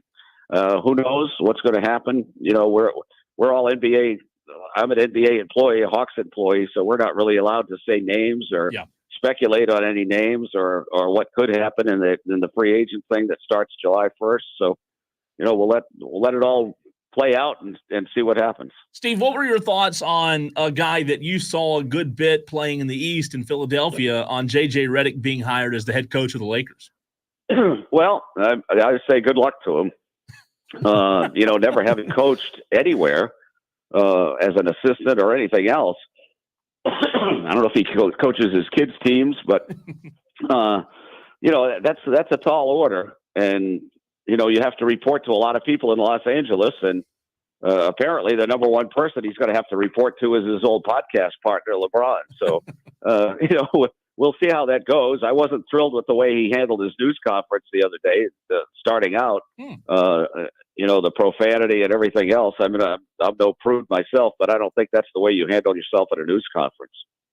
Steve, what do you consider to be your best radio call? You said you've been doing this for a very, very long time. And if you don't consider things like that, and I understand you're a humble man, what if fans and colleagues consistently tell you is your best call? Well, I think some of the best ones have come over the years when there are game winners. I mean, and announcers everywhere, you live for those kind of things, buzzer beaters, the game winners that come at the buzzer, which are kind of few and far between. I mean, you're lucky to get one, maybe two, maybe three a year that are like that. And those are the most fun. I mean, we had a couple this year. DeJounte Murray made a couple of buzzer beater shots. Trey's done it over the last couple of years. I'll say tremendous. I think those are some of my best ones. You go all the way back to 1988, the famous series against the Celtics with Larry Bird and Dominique, and those were the Game 5 to me was the one I enjoyed the most. That was Game 5 we won in Boston to have a chance to win in Game 6, and then it went to that famous Game 7 that's always on Classic and everything else. But Dominique becoming the all-time Hawks leading scorer, I thought was one of my favorite things to be able to call. Milestones like Lenny Wilkins when he broke Red Auerbach's record. That was certainly a special night. We all lit cigars and did that as a salute to Red Auerbach. So there have been so many things. The 2008 team, when after 9 seasons we went back into the playoffs for the first time. That was the young group, and it was the Zaza Pachulia. Nothing is easy, and he went nose to nose with Kevin Garnett. The Celtics went on to win the championship that year, and here we were, the number 8 seed, and took them all the way to that 7th and final game in Boston. So those are some of the ones, but really, it's hard to nail down, 1 or 2 calls that you could say over the course of, I'll be 3,000 consecutive games opening night. Wow. Congratulations, man.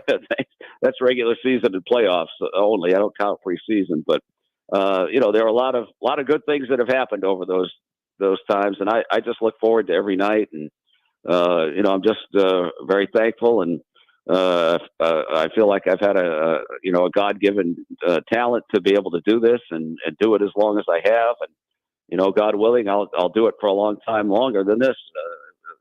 Going into my 40th year. Steve, before we let you go, by the way, that fantastic answer. That gives me goosebumps hearing you say that. But before we let you go, if there's somebody out there who's young and maybe getting into not just broadcasting, but a profession that they want to get to the top in, you being someone that's made it to the absolute very top of the profession, what advice would you give someone? Well, the old saying is if you do something you like, it's not like you're working a day. And I really feel that way about what I've done. And I started, way back when I was 17 years old and worked for Kurt Gowdy up in Massachusetts in my hometown. And, I've been blessed to be able to do this for as long as I have and lucky enough to do it the way I've been able to do it with the Hawks for so many years. But just find something that you like and try to be, consistent, be good at. That's whether you're in broadcasting, other kind of sports, radio jobs, whatever you do, just try to be the best at it every night and don't look back. Steve, fantastic stuff. Listen, I appreciate you taking time to hop on with us. I consider you a great, great friend. Honored to know you, and let's do it again soon, buddy. Well, thank you, guys. Anytime that you all need me, just let me know. You're the man. You are the man, Steve. That is Steve Holman, the play-by-play voice of the Atlanta Hawks. Diesel doesn't get much better than that. No. I love his answer to your question, man. The next to last one about the now I'm drawing a blank. What was the question you just asked him before I asked him about the his best call? Best call. That hearing him say some of those names.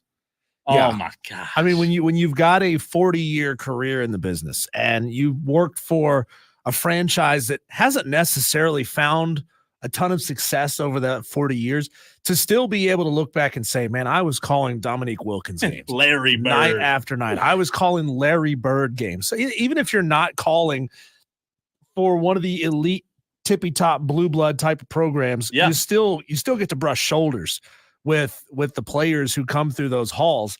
And that's fascinating. And man, I'm sure come hell or high water, he will be in that booth on opening night so that he can officially be a Mr. 3000. That's insane. Can you think of that? Being a Mr. 3000 at anything, wow, is just incredible. 3,000 games consecutive. That's awesome, man. Thanks to Steve. Yeah, thanks to Steve for having him on the show. When we come back, Cole, let's take a look around the sports world, see what else is happening. We can't spend 15 minutes on everything. We call them our daily wires, the buzz around the sports world. Coming up next, right here on the Fan Upstate.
Every single day, we go rapid fire with you on some of the biggest topics in sports. Sometimes it's just tough to spend 15 minutes on some of these conversations. So we package them together neatly for you in a segment we call our Daily Wires. That's the best one yet, wasn't it? Best one yet, wasn't it? Top 10. It's not even the best one today.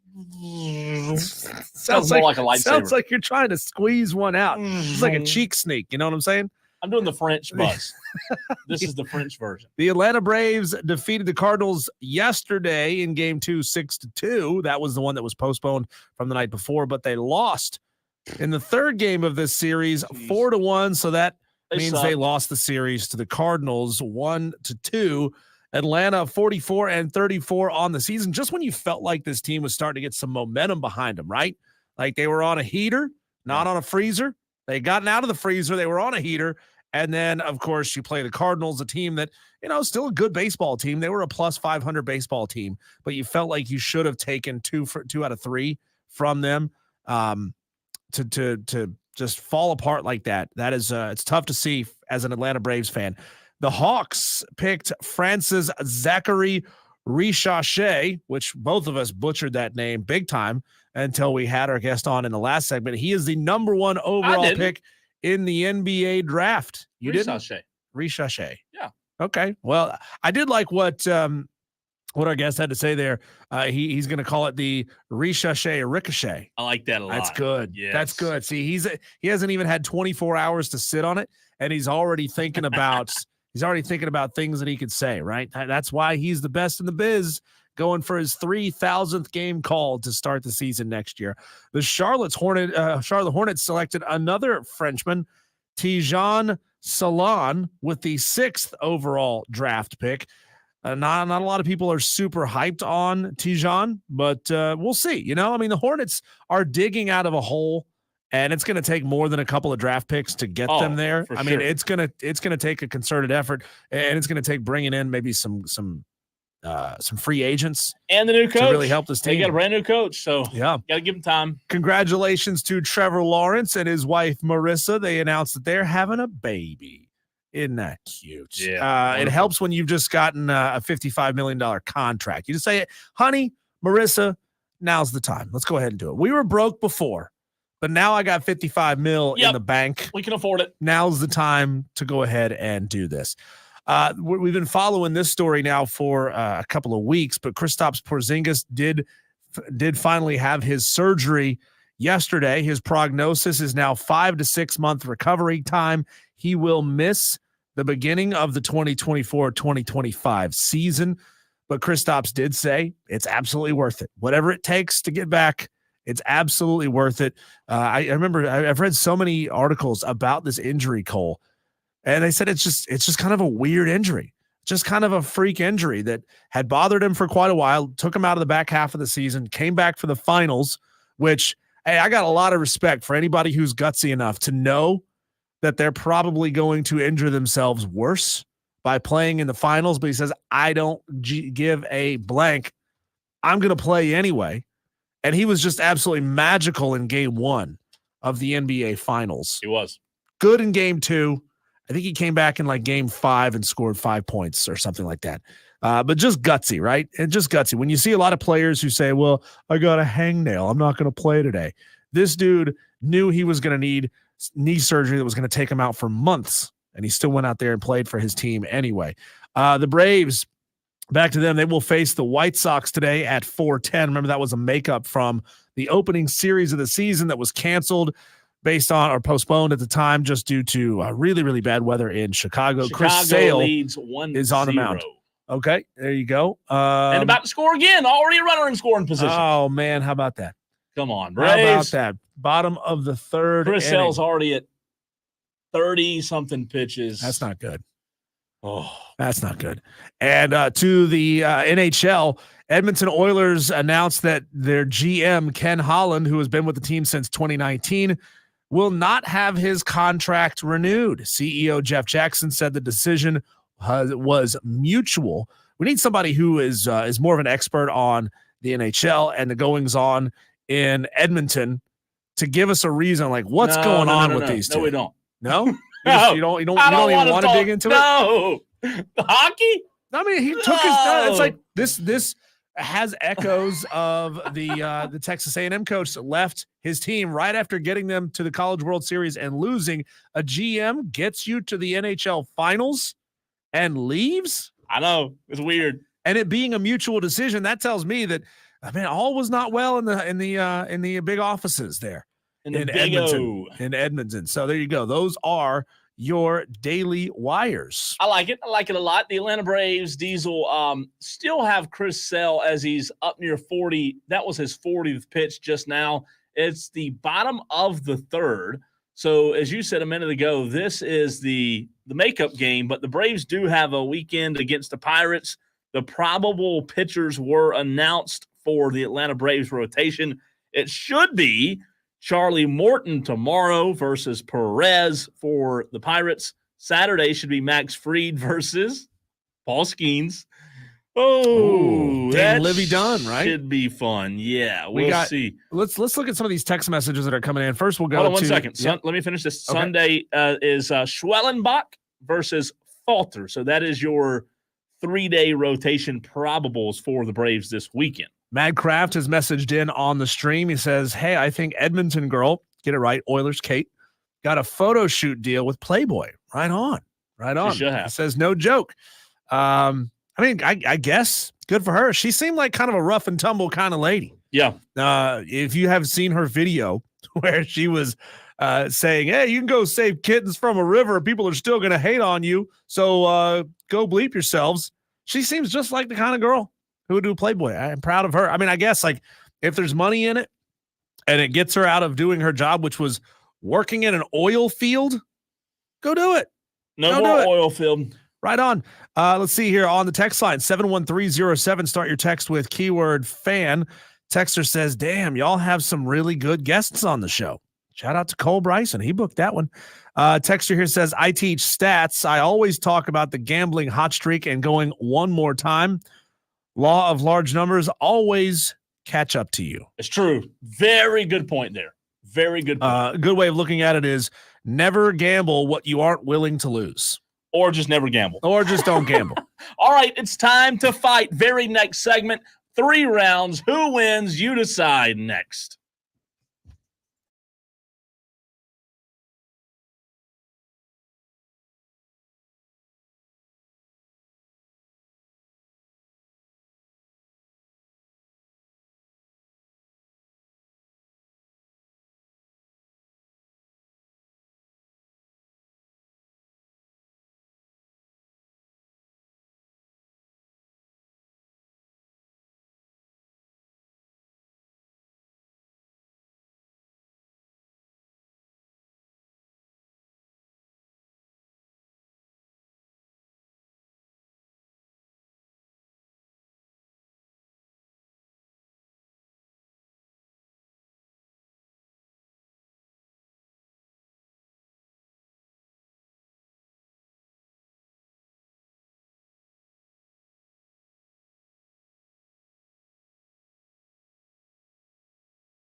Texter from the 344 says, bah, ha, ha, ha, ha. Y'all got me dead. I just heard the promo for the owner hotline. Diesel, that's hilarious, bro.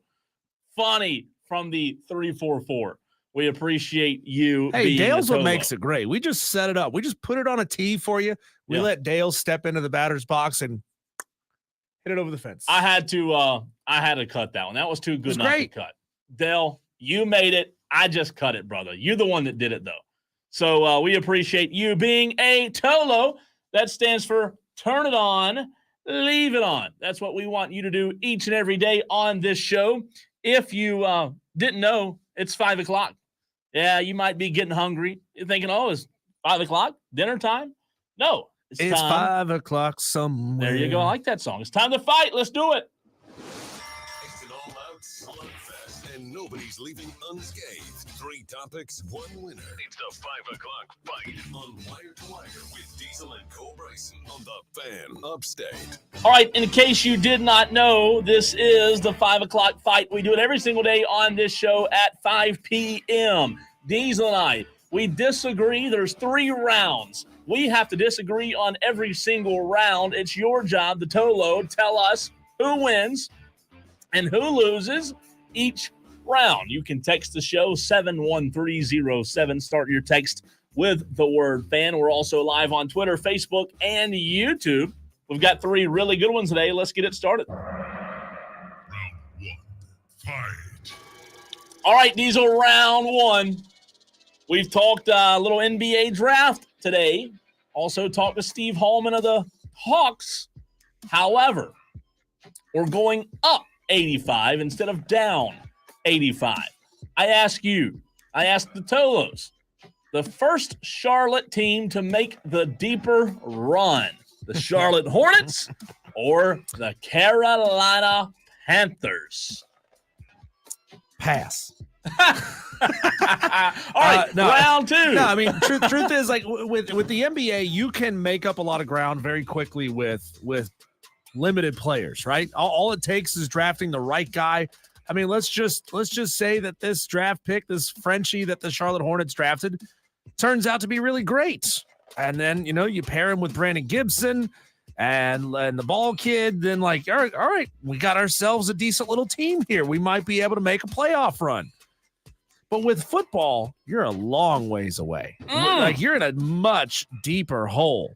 That's not what we wanted to hear. No, but I think the Hornets are in a deeper hole right now than the Panthers are in. So I'm gonna say, It's tough. It's tough. A deep run. Now you're not talking about a regular season. Winning 6 games don't count as a run. No, not really. In Charlotte, it might. I'm gonna say that it's the Hornets, just because, we've seen them catch fire in years past. The problem is as soon as they do that, they trade off the guys that got them there, and they go right back to square one. You're going Charlotte Hornets. I am. I do think if you're asking me which one of these teams makes the playoffs first, yeah, it's a different story. The Hornets. Diesel, which Charlotte team will make the deeper run first? I hear what you said. However, I do think that Bryce Young will take a nice next step forward in year 2 and beyond. I also think that the Panthers will be able to utilize guys like Xavier Legette, Jonathan Brooks. I'm not saying they're going to make a Super Bowl run. Don't hear me wrong. But I am saying when we talk about who will make the run first, Diesel, I'm going to go Bryce Young, Dave Canales. I'm still high on Dave Canales, man. I'm still high on him. He may bring me off that high chair later on this season, but I'm still high on him. I'm going to go Carolina Panthers. I know that we're supposed to wait, and I'm gonna not reveal the vote here, but Madcraft just messaged in. This may be crown worthy here. He says if the Lombardi Trophy is the sun, the Panthers are somewhere on Pluto. Oh, right my now. God, Madcraft. What's with the negativity? Hating ass Madcraft. Madcraft. Hate. Who's his team? Chargers? The Chargers. Yeah. Come on. What are y'all good at? Are you playing in a soccer stadium right now? Relocating? Yeah. All right. What say you on round 1? The Charlotte team to make the deeper run first, the Hornets. Diesel says Hornets. I say Panthers It's time for Round 2. Fight. All right, Diesel, this one's a lot of fun. I like this one a lot. A crack of the bat. Superior sound off of a bat. Is it the wooden bat, or is it the metal ding? When you have to think of a superior sound of a ball coming off of a bat, do you go wood or metal? This is hard because both of those are just beautiful sounds. They are. It's like your wife telling you, honey, I'm going to make you a father, right? Just hearing that crack or that ping, both instantly when the ball is going out. But there's just something about the metal bat, that ping off of a metal bat, that takes me back to a simpler place in time, right? It takes me back to my childhood of hitting baseballs out on the field with my dad. He was my coach, a couple of my little league teams. There's just something about that sound, man. It's just perfect. Listen, you're right. Both are great. However, the ding off of a metal bat doesn't even compare to being in a stadium and hearing the crack of the wooden bat and that ball being sent over the wall. Are you kidding me? Give me the wooden bat all day long on round 2. Superior sound off of a bat. Diesel says metal all day long. I say give me the wooden bat sound. That leaves one more round. Final round. Fight. All right, Diesel, this is the last one. If the Tolos are on the fence, they can decide here. Round 3. Which sport has the better movies? I like this one. Football or baseball? That's a tough one, man. It is, isn't it? There's so many great movies on both sides of this thing. But I think the answer, Cole, is very simple. Baseball's got the better movies. I'm a comedy guy, so give me Major League. Give me Bull Durham. Give me The Sandlot. If you want to go serious, you got A League of Their Own, Field of Dreams, The Rookie, Moneyball, 61, 42, The Natural. Come on. Football can't touch that. Yes, it can. Are you kidding me? Football movies are far superior, and there's no even question here, Diesel. Remember the Titans? Fantastic movie. 10 out of 10. Varsity Blues. I'm not a big fan of the Varsity Blues. Rudy. Everybody loves Rudy. The Blind Side. I don't know what your thoughts are. I'm a really big Blind Side guy. I thought it was a really good movie. Never saw it. Oh, okay. Well, never seen it. That's very surprising that you've never seen that. Necessary Roughness, Any Given I do like Sunday. Sandy B. I mean, the list goes on and on with football movies. Yep. There's no doubt football movies are far superior than baseball movies. Tolos, you gotta I win side, just right? off having Major League and Bull Durham and The Sandlot. I don't know about that. And that's another hard debate because all of these movies are great. All of them are great. Smalls. You're killing me, Smalls. They're all great. The Colossus of Clout, the Sultan of SWAT, the Great Bambino. It's a good one. Come on. It's a good line. I'm not going to lie and say it's not a good line. That's a great line. It's a really good line. You trying to tell me Jesus Christ can't hit a curveball? That line right there wins with just Major League. It's great. It's great. I like the listen, as I said, there's good baseball movies. I'm just telling you. There's no crying in baseball. The football movies are better. Was that me or you? I don't know. What was that? I don't know, but I did love Tom Hanks' character telling the umpire in that movie, "Hey, anybody ever tell you look like a wiener with that little hat on?" True. All right, those are the 3 rounds. To recap, round 1, first Charlotte team to make a deeper run, Hornets or Panthers. Diesel says Hornets. I say Panthers. Round 2, the superior sound off of a bat.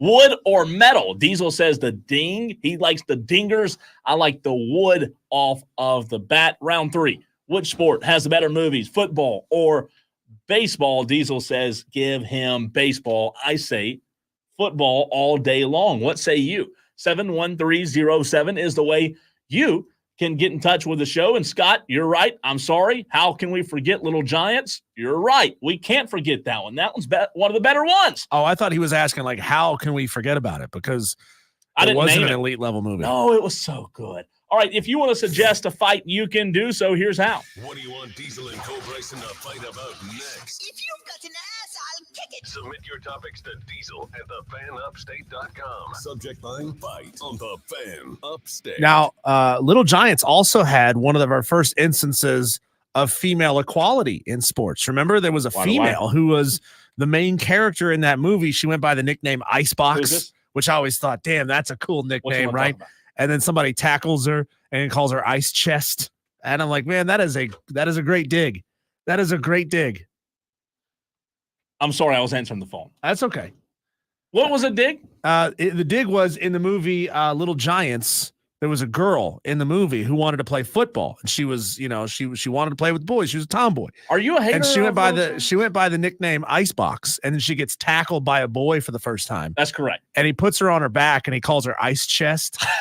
I'm like, you know what? That's some grade A misogyny coming out of little kids. Oh, that was a great, great line. All right, Diesel, we do have a caller, but you want to go to the stream first? Yeah, let's do it. Let's go to the stream. And again, it helps us out, guys, if you put all of your votes here in one message, just that's because the texters. They kind of get bounced. They kind of get broken up all over the place. Let's see. Madcraft says Diesel wins round one. He's the one who said earlier, if the Lombardi Trophy is the sun, the Panthers are somewhere on Pluto. He said Cole wins round 2 and 3. Replacements, the longest yard. Remember the Titans. We definitely mentioned Remember the Titans. You're right. We missed the longest yard. God, there's a lot we missed. The Replacements is a great movie too. I love the Replacements. Keanu Reeves is good. Let's see here. Scott Tedler says Brian's Song is an underrated football movie. I don't consider Brian's Song to be a football movie. That's like that's a dude dying movie. That's a sad movie. It is terrible. It is a sad, sad movie. Let's see here. Russell Glover says Cole sweeps. Come on. What? Bam, Russell. My man. And Brandon Lee brings out Benchwarmers, Bad News Bears. Bad News Bears were great. Bad News Bears movies were underrated. News Bears. I forgot about Bad News Bears. And then Russell brings out Jerry Maguire. Jerry Maguire is more of a sports agent movie. That's not a football movie, is it? I know that Cuba Gooding Jr.'s character was a football wide receiver for the Arizona Cardinals. His name was Rod something.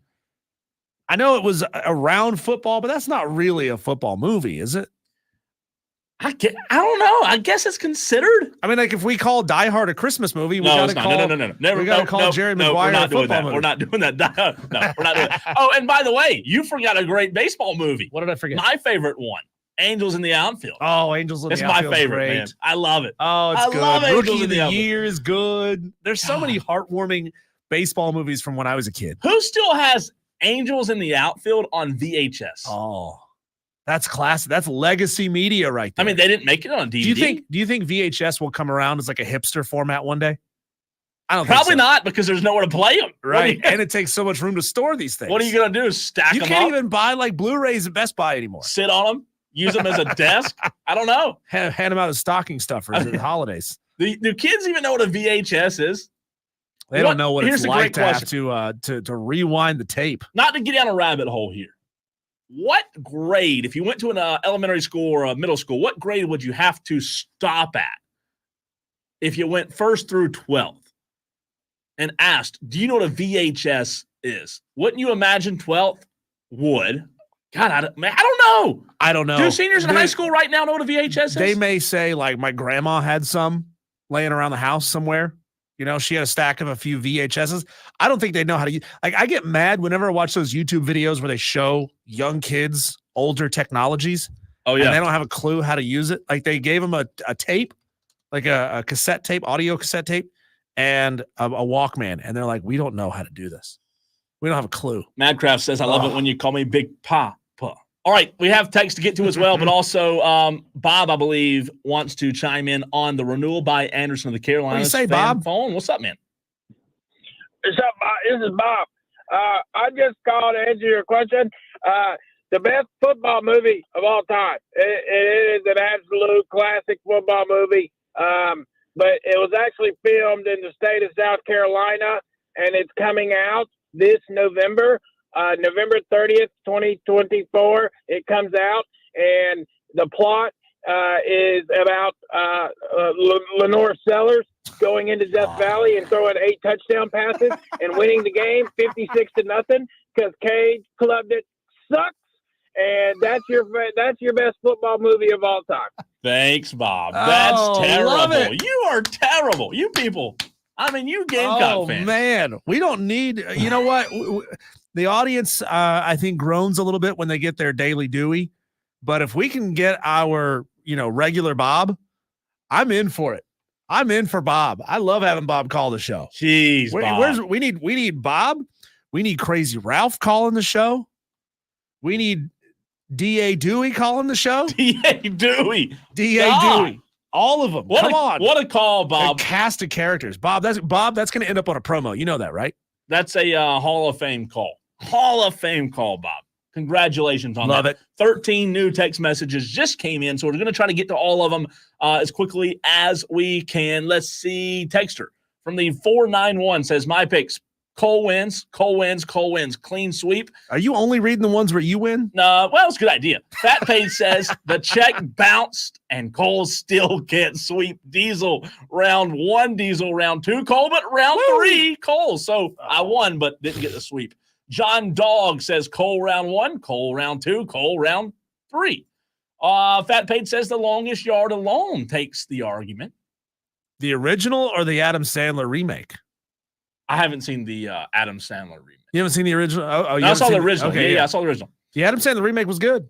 979 says round 1, neither. Both Charlotte teams suck till the end of time. Round 2, Cole. Round 3, Cole. Lefty Tiger says round 1, Diesel. Round 2, Cole. Round 3, Cole. I'm getting a lot of wins today. Jeez. Texter from the 884. Cole round 2, Diesel rounds 1 and 2. So Bo coming in strong with Diesel Thanks, today. Bo. JC says round 2 draw. Diesel takes 1 and 3. G says Cole wins it all. Fat Page says, I can't believe y'all are leaving radio out again. Ooh, my bad. My bad. You're right. That's, you know what? That would be the second Cuba Gooding Jr. movie we left off the list. Fat Page, I'm sorry. I'll take the L on that one. You're right. Well, you're a local high school sports expert. And he was right here too, man. That's my bad. I can't leave radio out of the list. But here, let me tell you this, not to get on a tangent. Let me tell you why I don't watch radio, the movie. It makes you sad. Makes me sad. Yeah. I hate being sad. I'm an upbeat person. Cole I don't only watches Disney movies.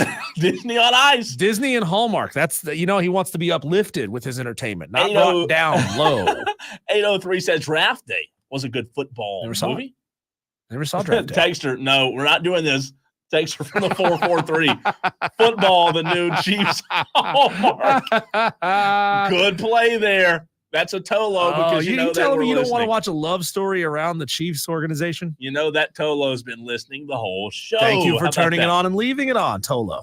Texter from the 491. Quick search says VHS was last released in 06. Seniors in high school were probably born in 06 and says my picks.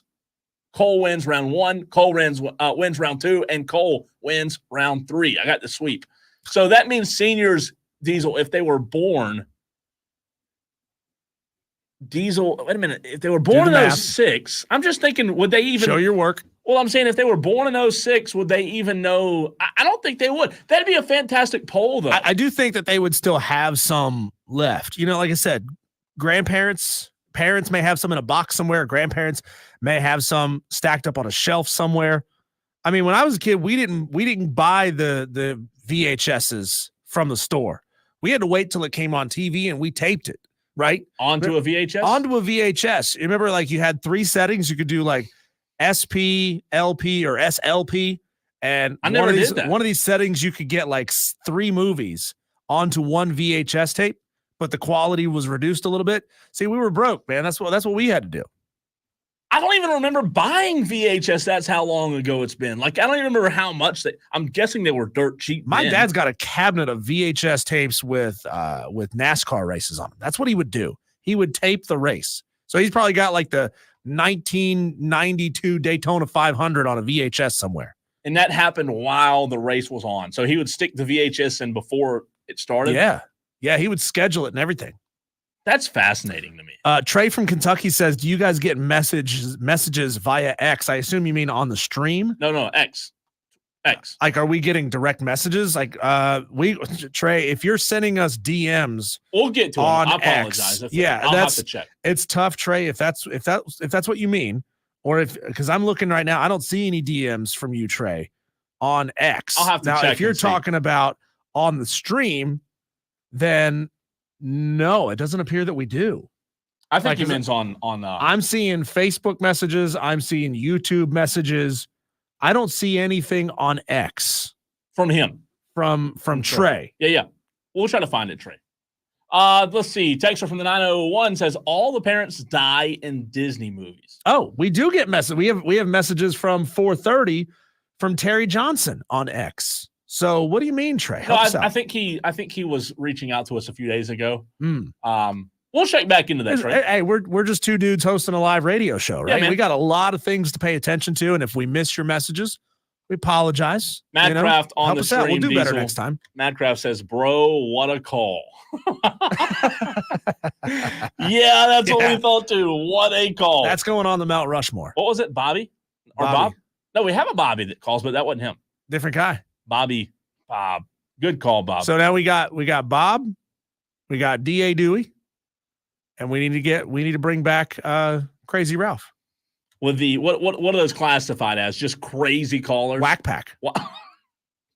Whack Pack. That's what Howard Stern calls it. His Whack Pack of callers. Not the Rat Pack, the Whack Pack. Yeah, exactly. Okay. Exactly. Hey, when we come back, we're living in a social media world, right? Where everybody has to have a podcast.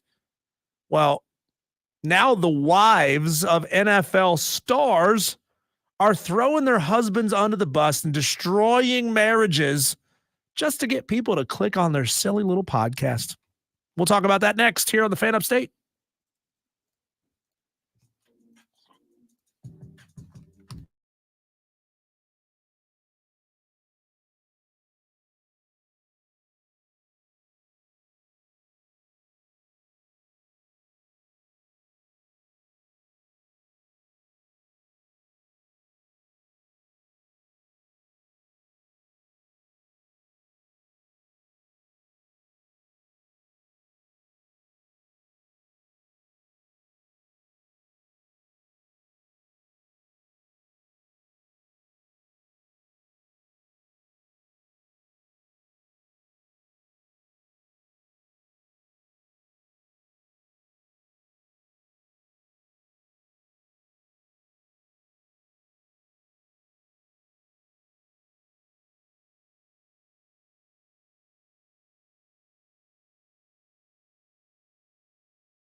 Are you the type of person, Cole, that when you roll up on an accident on the road, do you drive on by or do you have to slow down and look at it? Well, unfortunately, everyone in front of me has slowed down to look at it. So guess what? I'm already going 7 miles an hour, so I'll slow down. So you look at it too. I'll look at it. So you're a peer pressure rubbernecker. Yeah, if I'm going fast or something, You got to see what's going on. If I'm going fast, Hey, I'm not going to slow down if I'm going fast. There are those people who got places to be. They ain't got time to look at it. And there are other people who just have to look at photos of the train wreck. And that's what's happening right now with the wife of LA Rams quarterback Matt Stafford. What an idiot. Who has a podcast, because of course she does. Everyone has a podcast. You know, like people used to have book clubs. We used to have hobbies. We used to go out and do things. I didn't have a book club. Now we just start podcasts, right? Because everyone gives a rip what Matt Stafford's wife thinks, right? About issues. I'm sure she talks about issues. Well, his wife, a former Georgia Bulldogs cheerleader, told a story on her podcast while they were at Georgia, Matt, she, and this person in question, about dating the backup quarterback to make Matthew jealous and to get his attention. Now, the plan obviously worked because they got married, right? Like maybe she was somewhat interested in him. Maybe he was somewhat interested in her, but he's like, hey, I'm the starting quarterback at Georgia. I got to focus on being a quarterback and being the best that I could be. So she's like, you know what I'm going to do? I'm going to hook up with your backup so that makes you jealous, so that it makes you chase after me. It's a tale as old as time, right? Yeah, great move there. Making people jealous. Yeah. The problem is she just had to open her damn mouth and talk about it on her podcast. And of course, it makes Matt look bad because the way she tells the story, and again, I didn't slow down to look at the train wreck. I've just heard about it. The story is that at one point, Matt got into her car and refused to get out, which, of course, in this modern Me Too generation, oh, he's a bad guy. He's a bad guy. He should have gotten out. He should have respected her wishes. Yeah. Right? Well, she just throws the guy under the bus and she tells the entire world about embarrassing and humiliating him for clicks, for listens on her podcast, right? All for them analytics, whatever it takes. However, you got to go get those numbers. Go chase after those numbers, queen. Yeah. Hello. Yeah. The assumption is that she was speaking about his then backup quarterback, Joe Cox. And I mean, you know that the internet is immediately going to say, oh, who's she talking about? We got to chase this guy down. We got to go see how he feels about it.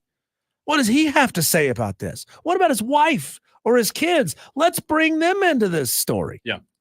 Well, turns out that I guess, Matt didn't really care that she brought up this story. He's like, honey, it's cool. We're married. We've been married for a while. I'm sure they got kids by now at this point because Matt's kind of an older quarterback in the NFL.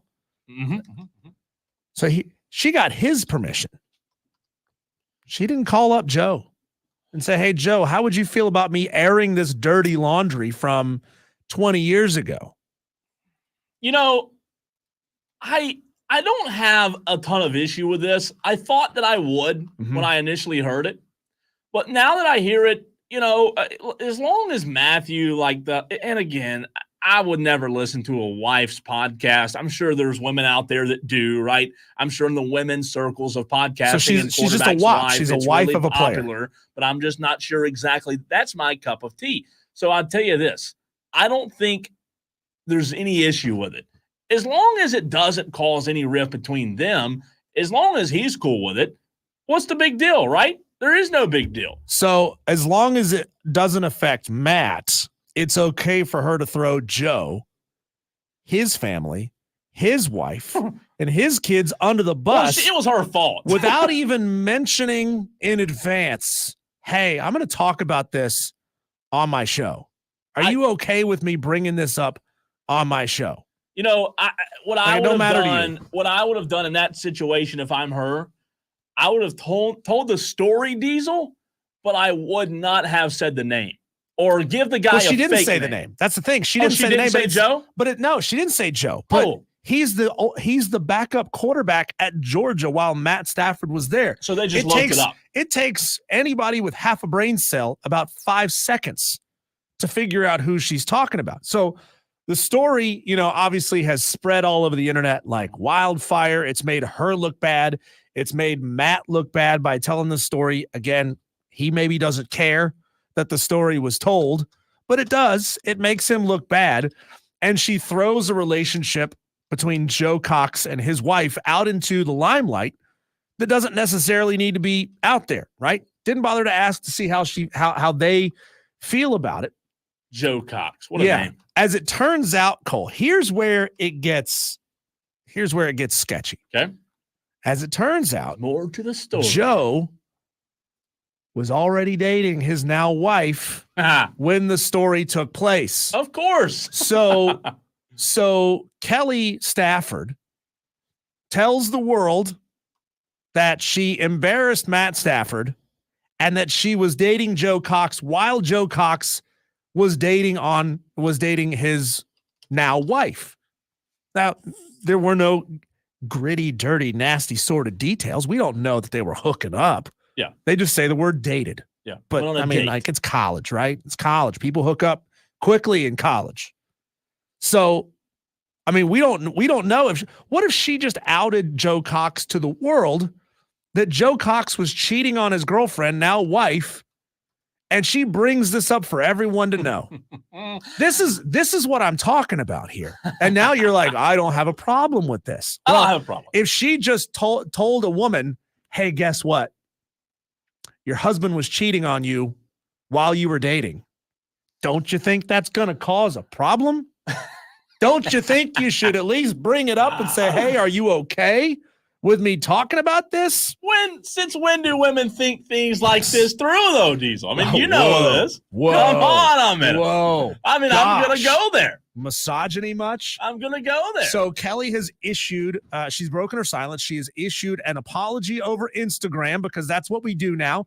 She didn't bother to call Joe Cox. She didn't bother to call his wife.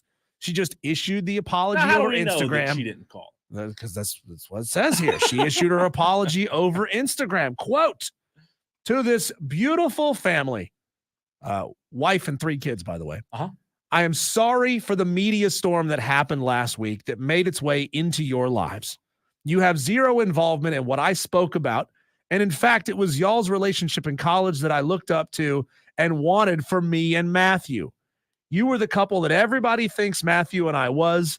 Y'all were the UGA QB and cheerleader that met and never let go. I love y'all. So now that's so sweet. Yeah. Now she's saying, hey, guess what? I was friends with her. Hey. And I was trying to hook up with her boyfriend to make the starting quarterback and my now husband jealous. I sided with Madcraft on the Jeez. stream. Madcraft says, bro was cheating, though. Hard to feel sorry for him. I agree. He was cheating. I'm not feeling sorry. Listen, it is what it is. John Dog on the text line Spicy says, was there what it is. wasn't a ring on the finger, so I'm good with it. Says John Dog. John, I assume maybe you're not married because I don't know if your wife would feel the same way. Probably right. Yeah. Probably right. So neither Joe nor his wife have commented on this. They're staying the heck away from this. Odds are, though, we're never going to hear from those two, as they shouldn't. Stay away as much as you possibly can. I would say if I were them, hey, we're good with it. Yeah. Just send us a little gift. One of those paychecks. Yeah.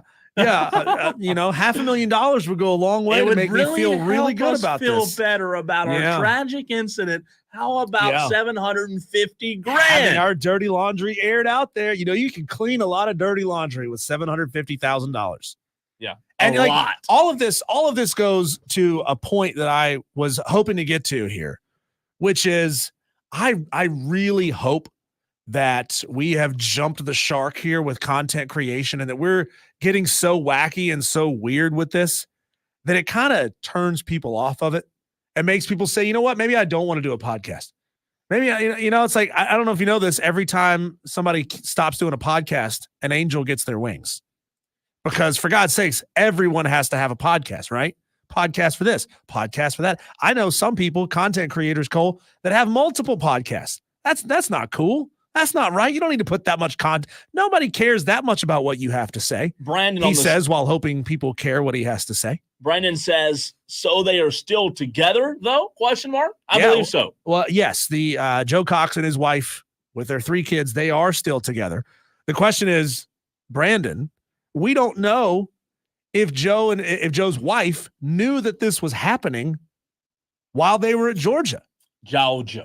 Is Kelly Stafford here bringing up some real nasty details that Joe's wife didn't know about? Back to your podcast point. Do you think people like, again, I'm not trying to be a, you know what, I've been told I was before, by people in the bill. Not the point. I don't know what. Yeah, you do. Do people not understand that when you flood the internet, the more content that's on the internet, the less content people are going to see? People don't realize that. They think, the more content, if everybody has a podcast, we're going to get famous. Hey, I'm sure that's not how it works. 30 regular listeners were real shocked when this thing blew up. Yeah. I mean, like, if I hadn't told you that Matt Stafford, Kelly Stafford's wife, had a podcast, why would anyone ever go look it up? I think it's probably a woman. Start a book club. Start gardening. Something. We don't need more content in the world. People don't garden anymore. I do. I'm a big gardener, but people don't for whatever reason. My garden is very brown and crispy right now because I didn't pull all the weeds out of it, and it got out of control, and I had to spray it all. Fascinating window into my life. Yeah, weed killer. My garden's doing okay right now, but we got a late start. We just let it go. You haven't do a lot of watering. Brandon says, my girlfriend watches a girl by the name of Alex Earl. Did I say that right? Alex Earl. She dates Braxton Berrios. These don't even sound like real Dolphins. people. It's a girl thing. That's what he said, though. That's what I said. It's a girl thing. I don't know how to explain it. It's just like you and I watching fishing. Really, it is. Yeah. Like you and I could probably sit here and watch a 30-minute show of bass fishing on Lake Murray. That's the difference. Women be like, what are y'all doing? Men listen to a podcast so that we can learn how to do something, right? I want to be a better woodworker. I want to be a better fisherman. That's why I listen to a podcast. Women listen to a podcast because they want to hear somebody tear somebody else down. No, it's awful. Not women. It's awful. Let me get off of here and stop bashing them. All right, coming up next, we look at that list that Madcraft sent. Another listener sent it to me. EA Sports. I guess they're just going to keep coming out with these lists that are terrible. EA Sports released the top 25 offenses in their new video game. And where is the mighty Clemson Tigers? You'll find out next.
Trey in Kentucky says, why are Matthew and his wife even still together? Well, money covers up a lot of things there, brother. You know what I mean? Covers up a lot. All right, Diesel. We were we were teasing at this earlier in the show. College football 2025 EA Sports. A couple of days ago, you and I did the toughest places to play list, right? However, today they have released the offensive power rankings for their new video game, College Football 2025. Clemson's offense last year, Diesel, I think you said it earlier. 49th. 49th best offense in 2023. God, 49th. Okay, I'm looking at the top 25 of offensive power rankings, and,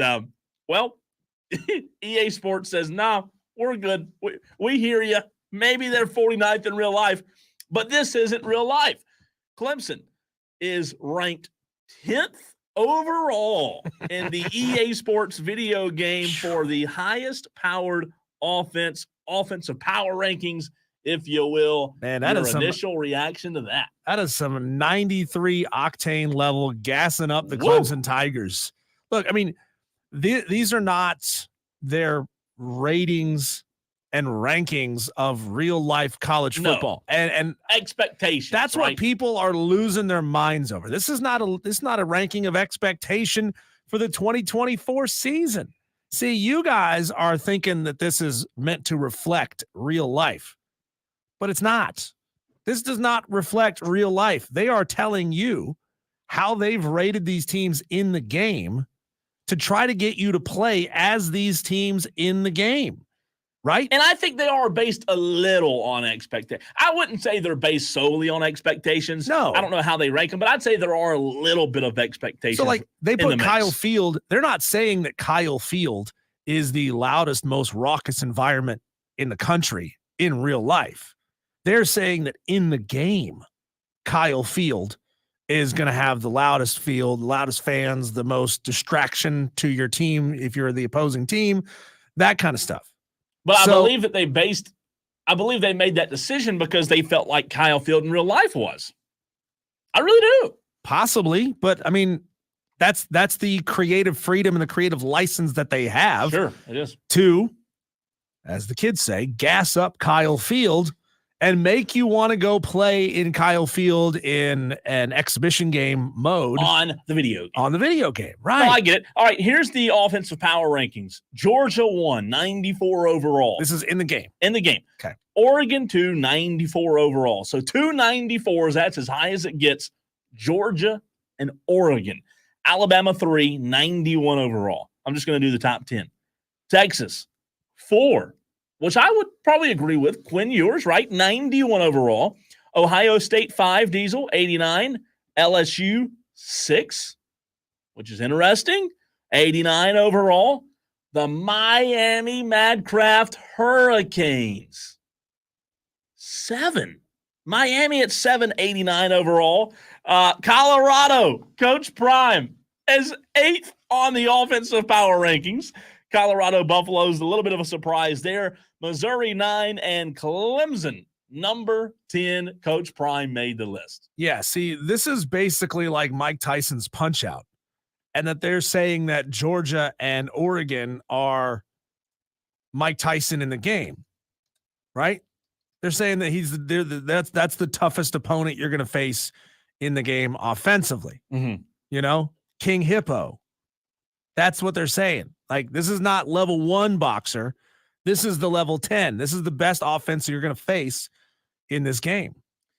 Madcraft says, could not disagree more. Would you make a Madden game and rank the Panthers in the top 5? No, that's ridiculous. Well, no, that's not to say that they're not, like you said, basing it off of some semblance of the truth. But they never once said, and like, do we really need another ranking or rating? No. Right? Well, we don't more. We don't need EA's opinion on real life college football. I feel like we need just one more. Yeah. Right?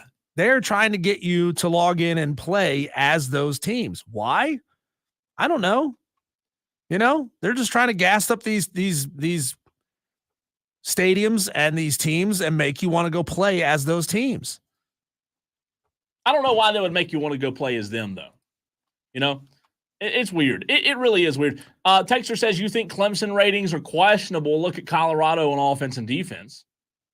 I do wonder, Cole, if there's some sort of like back channel deals that say, all right, if we get, this many hits of people logging in to play as this team, we throw money at the school for people logging in to play as that team. I don't know. It'd be weird. It'd be really weird. 843 says the ratings are supposed to be based on real offense and defense based on talent. They stated that. You can text the show 71307. Colorado at 8 is more concerning, though. Even though Clemson at 10 is concerning. Yeah, Colorado at 8 just blows that out of the water, Texter. That is crazy. I mean, they know that people are going to log in and play as Colorado because they want to play as Shedeur Sanders, right? You think Colorado will be in the top 10 offenses this season? No. In college football? No. Do you know where they were last year? Do I need to look? I'm guessing they were probably in the 80s, 90s, out of 130. Well, Prime said, look, if we would have had an offensive line, we'd have been the best. Didn't. That's the thing. Is I said it yesterday, and I had a texter applaud me for it. This ain't about expectation. This is about reality. I can't even find it because I live in the really real world. Every link is literally EA Sports, EA Sports, EA Sports. See, that's why Google is dead, man. You can never find what you're actually looking for on Google anymore. Let's see. Select the team statistic. I would not imagine them being in the top 50 last year in total offense. Surely not. Trey asked, will EA update the rosters during the season like Madden? What for? What changes will there be during the season? So Clemson was 49. I'm trying to scroll down. I got to start counting here. I'll have the answer for you on the other side of the break. How about that? We'll know in the next hour where they were offensively. It's bad radio for me to sit here and count from there on. 6th, 7th, 8th. Yeah. All right, Steve Holman, play-by-play voice of the Atlanta Hawks. If you missed it, we have that for you next.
Let's go.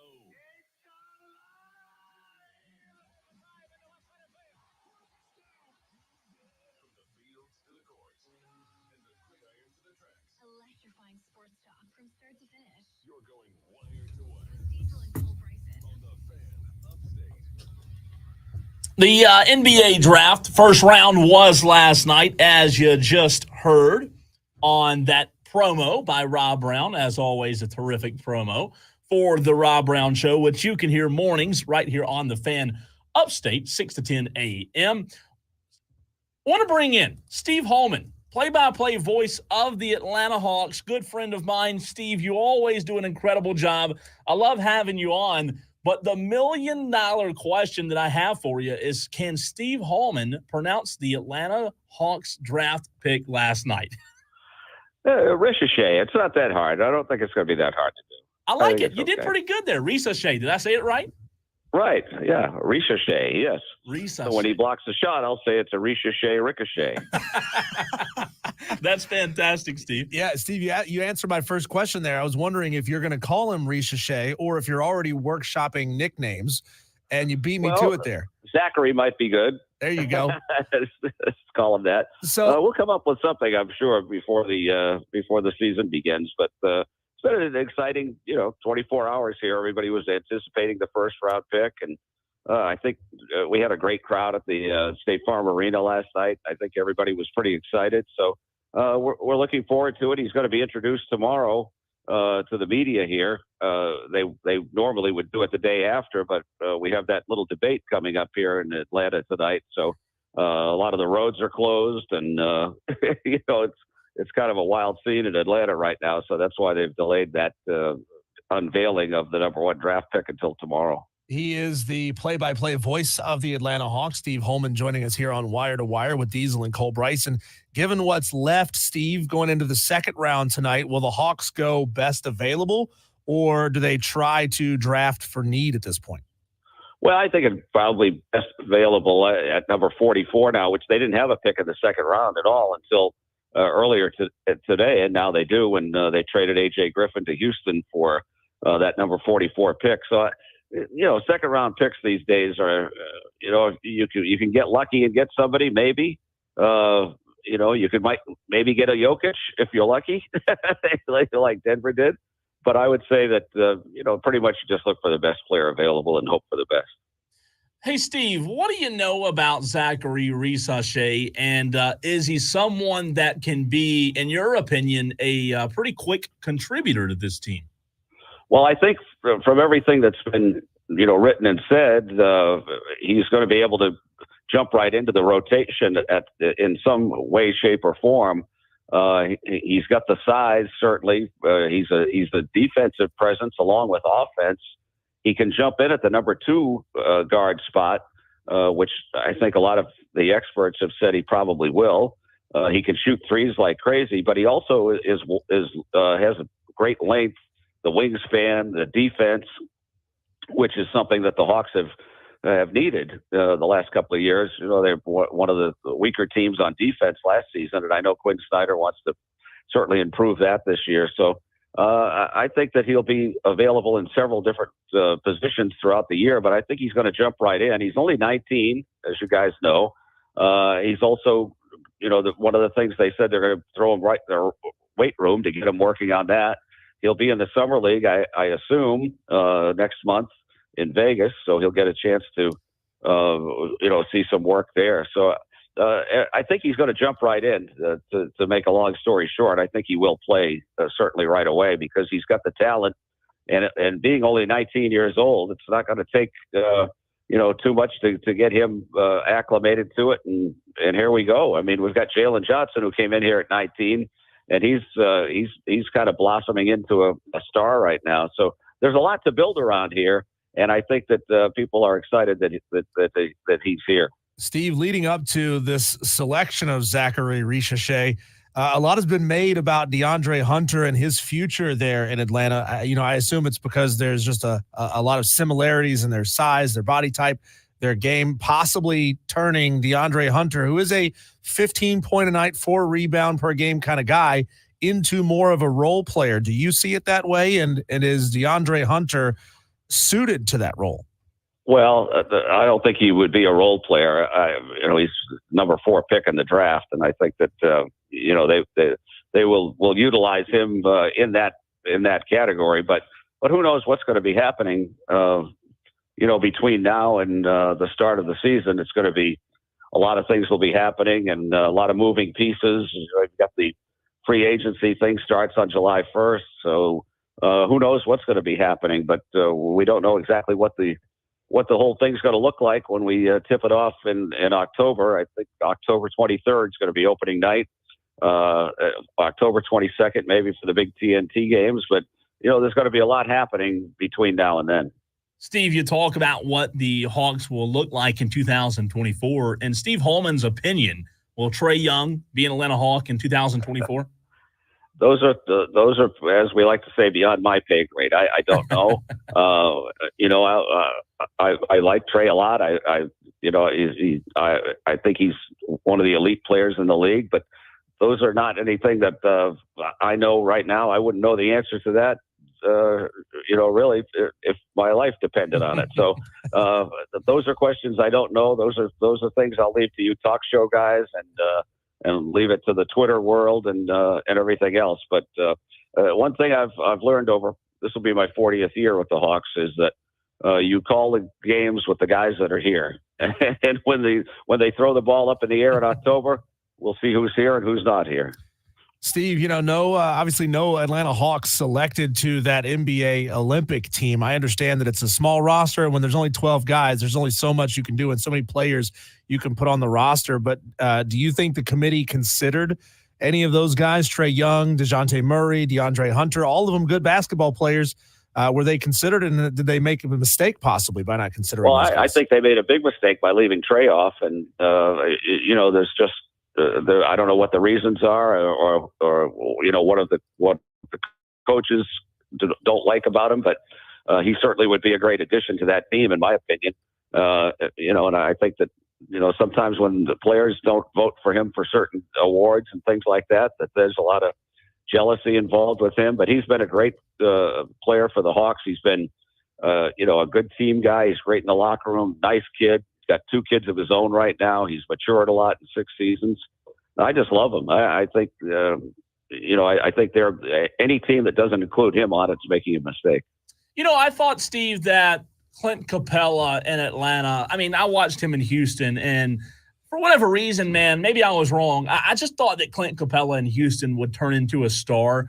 How would you classify his stint in Atlanta and what you would consider him to be thus far? Oh, he's been solid. He's been a great part of our team. He's been a big part of the team going to the Eastern Finals a couple of years ago. He's a shot blocker. He's good around the rim. Rebounder. He's doubles every night, just about. So I don't think you can ask any more for him. As a guy that averages like 12 and 12. If you want to not say he's not a superstar, but he's a solid player. You don't find many 12 and 12 guys in the league, and they're kind of few and far between. So I think Clint's been terrific. Steve Holman, find him on Twitter at RealVoiceOfHawk. Steve, we in Greenville, we are situated right between Atlanta and Charlotte. We are in a weird place. We're kind of in a black hole of basketball fandom, and neither the Hawks nor the Hornets, in my opinion, are doing anything at all to try to draw in fans from the state of South Carolina. We sit equidistant between the two. What's your pitch to Palmetto basketball fans? See, I bet you thought I was going to ask you, why aren't they doing more? No, what is your pitch to Palmetto basketball fans to bring them south down I-85 instead of north? Well, they're sold out every night. We sold out, I think, all but one game last year. So people are coming. They're coming from all over the Southeast to come to these games. You see a million kids wearing Trae jerseys, and the kids bring their parents. So I would say that if you could tear yourself away up there in Greenville from some of that barbecue, just come down I-85, and if you can avoid the tickets in South Carolina on 85, come on down.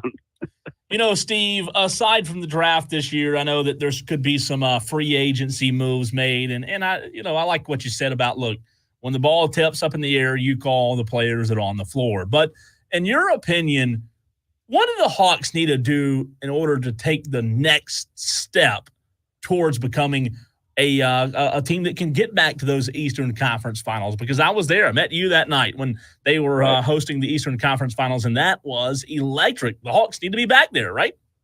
Yeah, I mean, they're not that far off. I mean, to tell you the truth, I mean, they've got a good core here, and you hear sometimes fans on Twitter and things like that on talk shows saying, they need to tear it down, rebuild it, do this and that. That you don't do that. If you tear down teams and start rebuilding, you're in a hole where you're going to be 2 years away from being 2 years away, is like they like to say. So I think this team has got a very good core of players that they can build around. I mentioned Jalen Johnson, Trey Young. I mean, now that this kid that we just drafted. So I think that there's a lot of hope, and there were a lot of injuries, as all teams have, but there were a ton of them last year. Trey got hurt, missed most of the end of the season. I think we could have made a push to be in the number 6 spot to stay out of that play-in, but it didn't work out. Jalen Johnson broke his wrist when things were going great at the beginning of last season. But I think we were off to like a 7-3 start, and in Washington, he got pushed into the back support, broke his wrist. He was out for a while with that. Then he had a severely sprained ankle. It was out a couple of weeks with that. Then he came back for a while, got hurt again. So the trick to it for everybody is just keep it healthy and keep it going for everybody. And I think this team, like I say, not that far off as far as the free agency. Who knows what's going to happen? We're all NBA.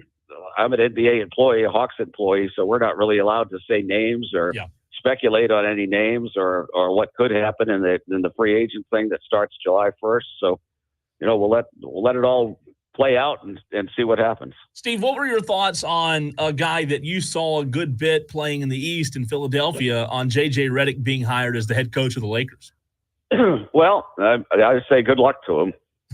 Never having coached anywhere as an assistant or anything else.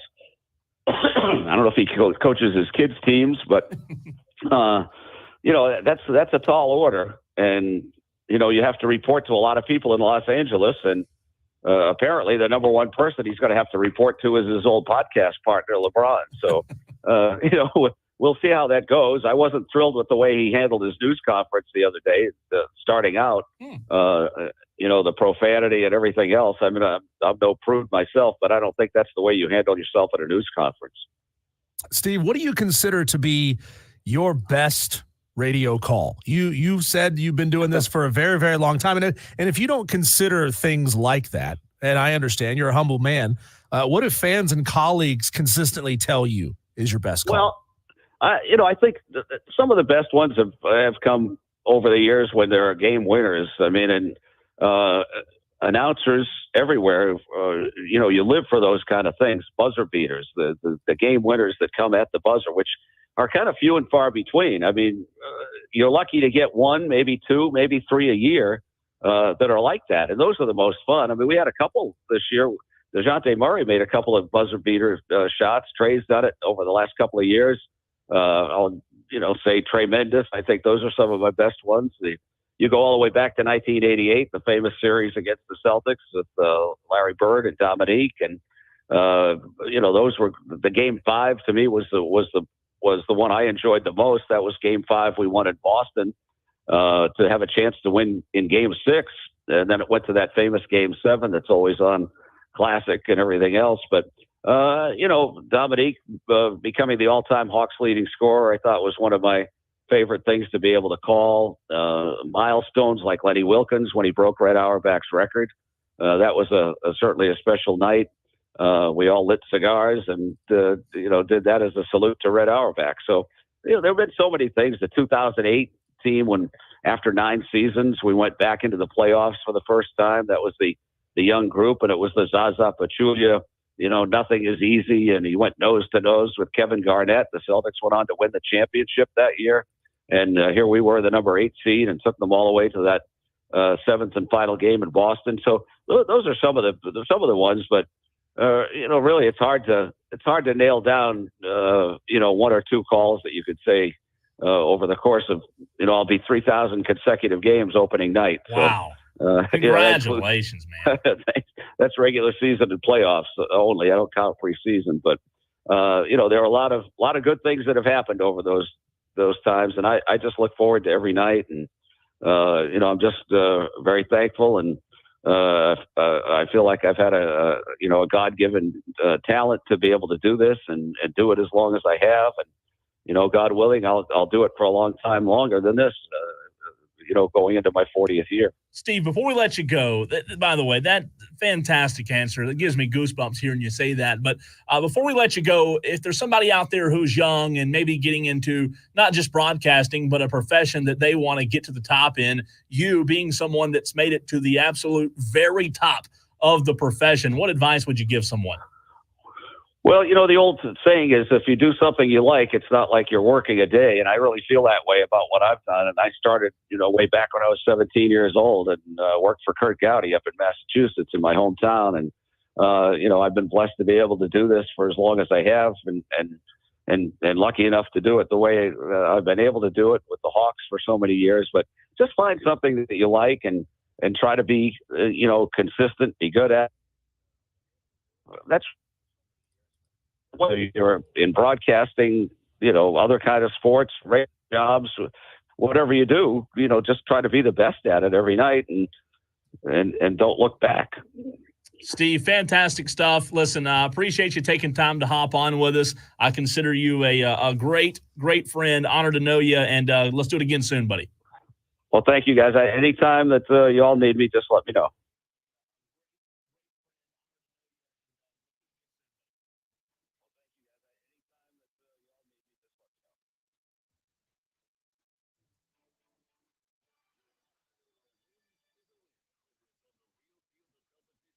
On the Fan Upstate.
Los Angeles Lakers take Bronny James. How about that? You know, some people, when they want a raise, they just ask for a raise. They don't make you hire their kid. You know, What I does an figured NBA rookie make? I figured that would be the most common, feedback was this. Oh, how can LeBron do such a thing? How could the Lakers do such a thing? They could have, I figured that would be. I knew all week leading up to the draft that the moment Bronny goes to the Lakers, it's going to be, this everybody on the same train of, oh my gosh, LeBron has all this say-so, lazy takes, in my opinion. My question is, why can't we just appreciate the fact that this has never been done before? And this is super freaking cool, man. Because when there's smoke, there's fire, despite the fact that you refuse to see it because your fandom clouds your judgment here, Cole. Like, you are so in love with LeBron James that no matter what he does, well, it's I'm never saying wrong. What's wrong with him wanting to play with his son? There's nothing wrong with him wanting to play with his son. What's wrong with it is him exerting his power and telling any other team, if you draft him, he's going overseas. I have not seen direct quotes from him saying that. I'm not saying you're wrong. I'm just saying I haven't seen that. I got a problem, Cole, with any player feeling like they're bigger than the game. And it's not to say that it's not true. Michael Jordan was bigger than basketball in the 90s, right? He was everywhere. Bo Jackson was bigger than football in the 90s. LeBron James is bigger than basketball right now. Well, what's interesting is, again, am I a LeBron fan? Absolutely. Do I think that LeBron has deficiencies and tendencies? I guess not tendencies, but do I think LeBron has traits that turn him off from a lot of people? Sure. Guess what? Everybody does, right? That's nothing new.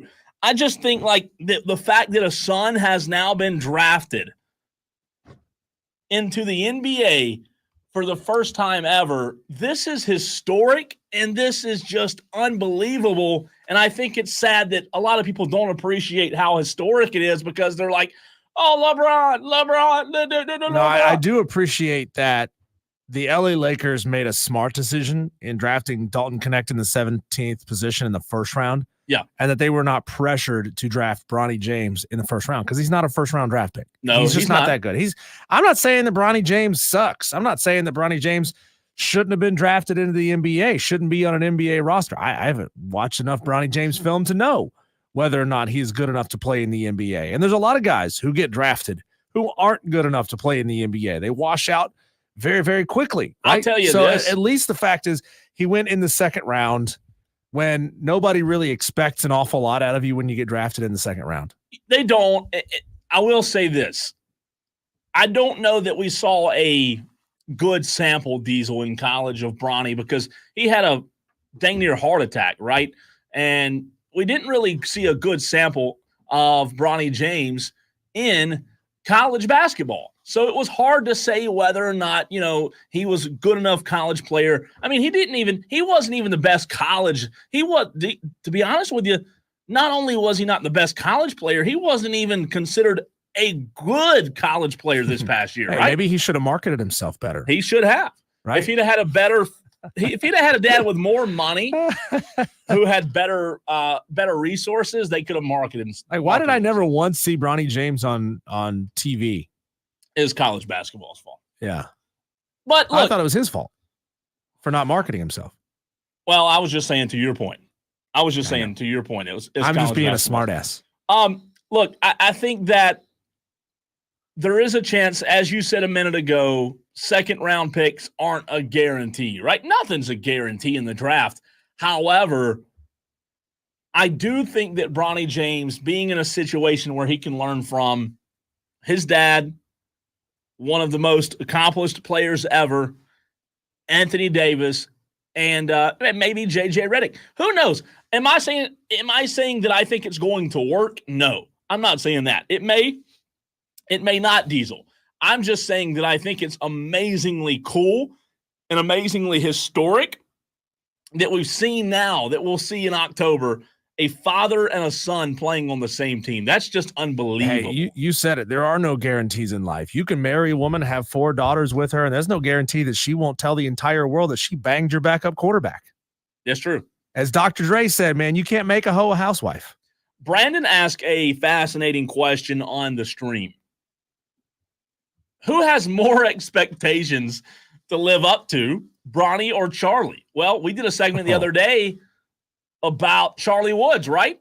Diesel, you and I talked about how Charlie Woods had probably the most unrealistic expectations ever. I mean, being Tiger Woods' son, I guess, wow, that's a great question. I guess it's similar, but in terms of who has higher expectations? I think it's Tiger because the word is out. It's Charlie, excuse me. The word is out that Bronny is not that good of a basketball player. Well, when you're talking true. about when you're talking about an NBA level star, he's not that good of a player. Everything we've seen to this point is that Charlie Woods is good. is really, really good, right? Yeah. And things can change, things can develop. He could get to the point where he's 18, 19 years old and say, you know what? I just don't have any joy in this. I want to walk away. And that's fine, right? But we've seen video of Charlie swing.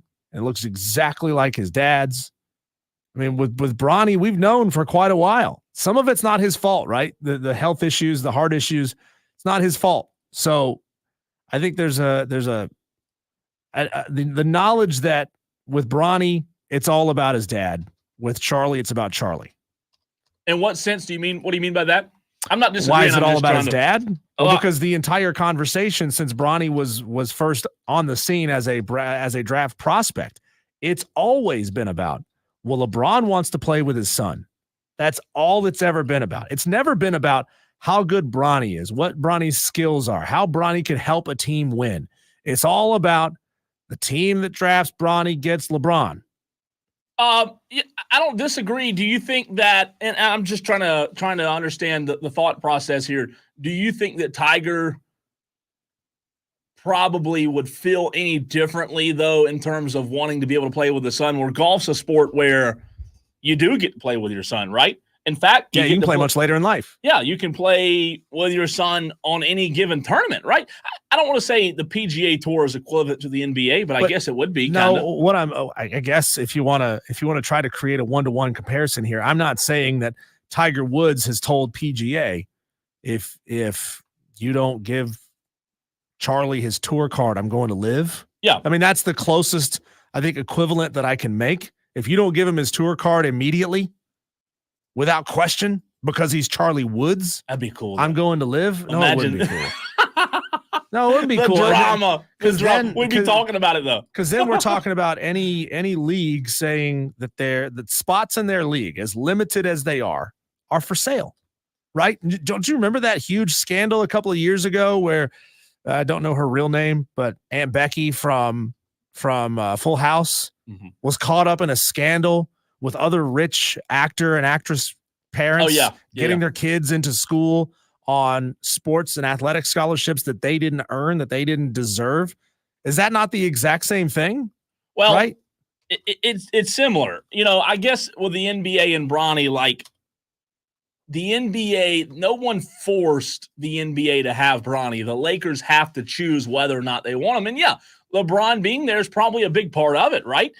I think that while we had this narrative in our mind of, oh, LeBron's going to go wherever Bronny goes, I think, Diesel, while we had that narrative in our mind for a long time, what if the entire time while we've been talking about this, what if Rob Pelinka and the GM, or Rob Pelinka, who is the GM of the Lakers, and their front office already said, hey, Bronny might be a second-round grade for us. If he's there, we're going to take him. You know, let's just go ahead and take him and give Bron. Well, if he's that good, why didn't the teams ahead of him in the second round take him?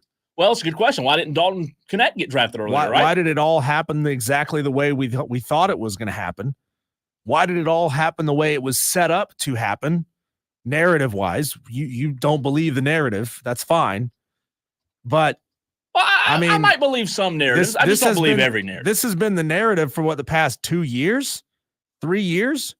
And it all happened exactly the way the narrative said it would. And you're saying, well, no, that comes down to chance. No. I thought the narrative was LeBron's going to go wherever. Like I thought, what was the narrative? The narrative that was the narrative was going to go to LA. The narrative that LeBron would play wherever his son would play, right? Yeah.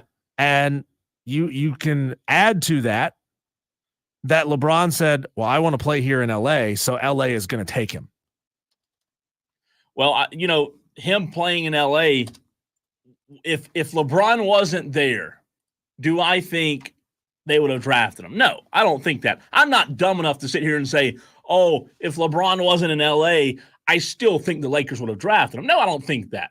But I do think that the Lakers look at it as, look, we're able to help history be made. LeBron's done so much for this game. LeBron has single-handedly changed the game for all these years that he's played. And if anybody deserves to have history made like this, we want to be a part of it. And listen, the reality of it is, Diesel, it's the Lakers. They always want to be in the news, right? They always want to be in the headlines. If they have a chance to break history and do something, that the Celtics have never done, that's the way the Lakers are, right? This is a move, Cole, that a franchise who is resigned to getting bounced out of the playoffs early or missing the playoffs entirely makes, right? When it stops being about how do we get better at basketball and it starts becoming about how do we make our stars happy? How do we sell more jerseys? How do we make history? Who gives a rip? They're not that bad, though, of a team. How deep are they making runs? They in the were in the playoffs? Western Conference Finals a year ago. Oh, that was last year. We're not talking about last year. We're talking about this year. We're talking about this year. Okay, they've made this. We're talking about their team aging and their skills declining. Yeah, it's always about the future. I don't care what happened last year. It's about the future, right? But you just yeah, okay, yeah, it is about the future. But you asked me a question that related to the past, so I'll tell you this: JJ Redick was a coaching move, in my opinion, that is a move for the future. Right. I believe that JJ Redick's the right guy. Do you think Jeannie Buss and the crew over there empowered JJ Redick to make the move that he wanted to make, not the move that he was directed to make? In terms of drafting Bronny? Yeah. I don't think they would have done it if JJ said no. Okay, so JJ was hired to be a yes man. No. JJ was hired because he was willing to draft Bronny because it's what the Lakers told him to do. No, that's not what I said. I said if JJ agrees to it, I think they would do it. If JJ said no, I don't want to hire him or draft him, I don't think they would have drafted him. Just because he agreed to it doesn't make him a yes man. Me and you agree on a lot of things. It doesn't make us yes men.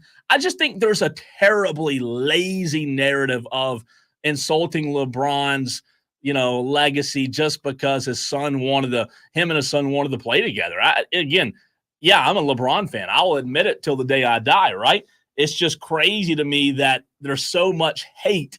And again, it happens with every star. Stars get hate. In every sport, look, this is a guy that everybody hates. Texter, I know, I see your text. You hate LeBron too. Everybody hates LeBron. I get it. It's the Cowboys. Either you hate them or you love them. But LeBron, one day when he retires, he will be missed. Sorry, I'm just looking over the board, checking your knees for bruises. I'm just telling you, I appreciate greatness. And I'm sorry that other people don't appreciate greatness, but I do, man. One day, y'all are going to be like, oh, man, the NBA is not the same. I appreciate greatness, and I always will. I always will. When we come back, you Tolos, we'll get into our Daily Wires one last time here on episode 67 of Wire to Wire with Diesel and Cole Bryson. You got something to say before we close out the show? Now would be the time to text us. 71307. Start your text with keyword fan. You can call us at 844-326-3663. What do you make of the Lakers doing what everybody knew they were going to do in drafting Bronny? Call us up. We'll talk about that next right here on the Fan Upstate.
Man, I'm just gonna sit here and listen to you beatbox. You like my dancing? Yeah. I'm Are over you here doing are you doing some sort of like motorcycle handlebar? Whatever thing? you want to do, we'll do it.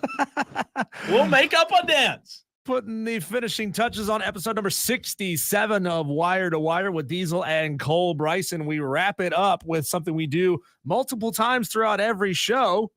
We call it our Daily Wires. This is the buzz going around the sports world. The Braves lost. I'm done. 1-0 today to the dregs of Major League Baseball, the Chicago White Sox. God. How do you do that? I'm officially How do you done. do that? Put them in the freezer. Put a toe tag on I them. thought we could win games. It's over. I thought we could win games, Diesel. What Yeah. happened? What happened? NBA draft. If you missed it yesterday, the first round happened. The Hawks picked Francis Zachary Rechache at number 1. The Charlotte Hornets also drafted a Frenchman, Tijane Salon, I think is how you say it. That's good. I think. That's good. With the 6th overall draft pick. It just happened today. So this shows you how far down the pecking order the NBA is compared to the NFL, because the NFL live broadcasts and makes a huge deal out of the 2nd round, the 3rd round, the 4th round, all of it. The NBA does 1 round in prime time, and then the 2nd round happens at like 10 in the morning. Like nobody even knew that this was happening. Hey, real quick, can we cut? I want to hear. Can we hear what Brian Snicker is saying post game, just real quick? We if you suck. don't mind. Let's do it. Well, that's the Right on time. That's the end of the post. And that's all he had to I say. literally turned up the pod to hear him, and they were done with the interview. I wanted to hear his freaking excuses. Bronny James is officially a Los Angeles Laker. We spent the entire last segment talking about that. Hey, use the rewind function on the Odyssey app if you want to go back and check out what we had to say there. Duke's Kyle Filipowski went number 32 to the Utah Jazz. Filipowski. This is a big one, Cole. A jury has ruled that the NFL violated antitrust laws in distributing out-of-market Sunday afternoon games on a premium subscription service and has awarded more than $4.7 billion in damages to the residential class action suit and $96 million in damages to the commercial class. Now, the NFL says that they will appeal this, and you know what's going to happen. They're just going to negotiate that money down. But, hey, this goes back to, I forget the dates that we had. We talked about this a couple of weeks ago.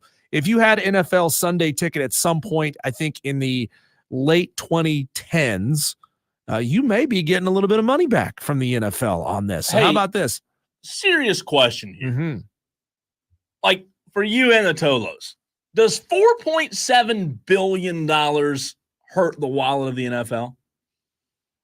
Like, do you think it makes even a dent? I don't know. I'm asking because I'm just curious.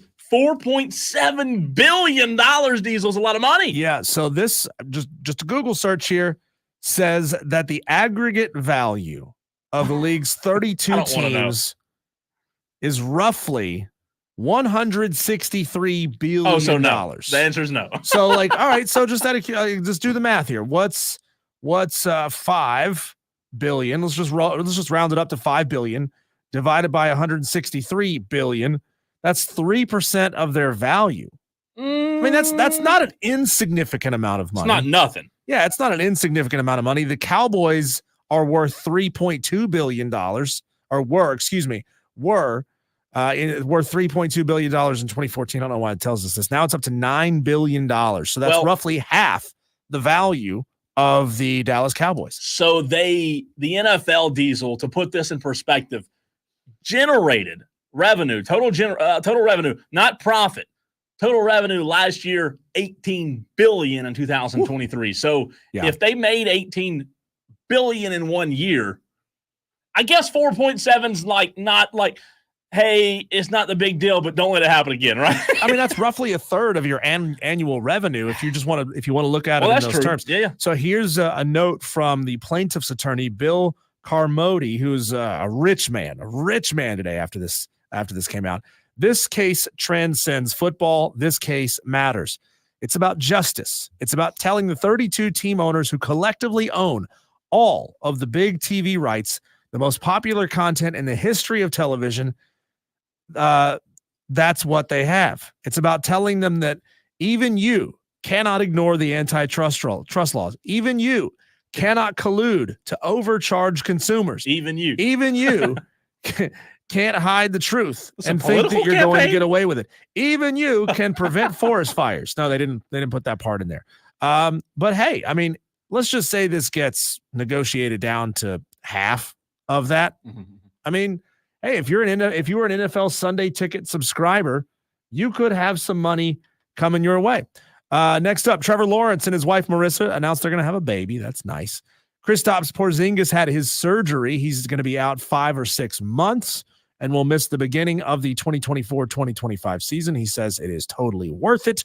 And this is an odd one, Cole. Right after taking his team to the Stanley Cup Finals, the Edmonton Oilers GM Ken Holland will not have his contract renewed. CEO Jeff Jackson said the decision was mutual. He has been the GM of the team since 2019.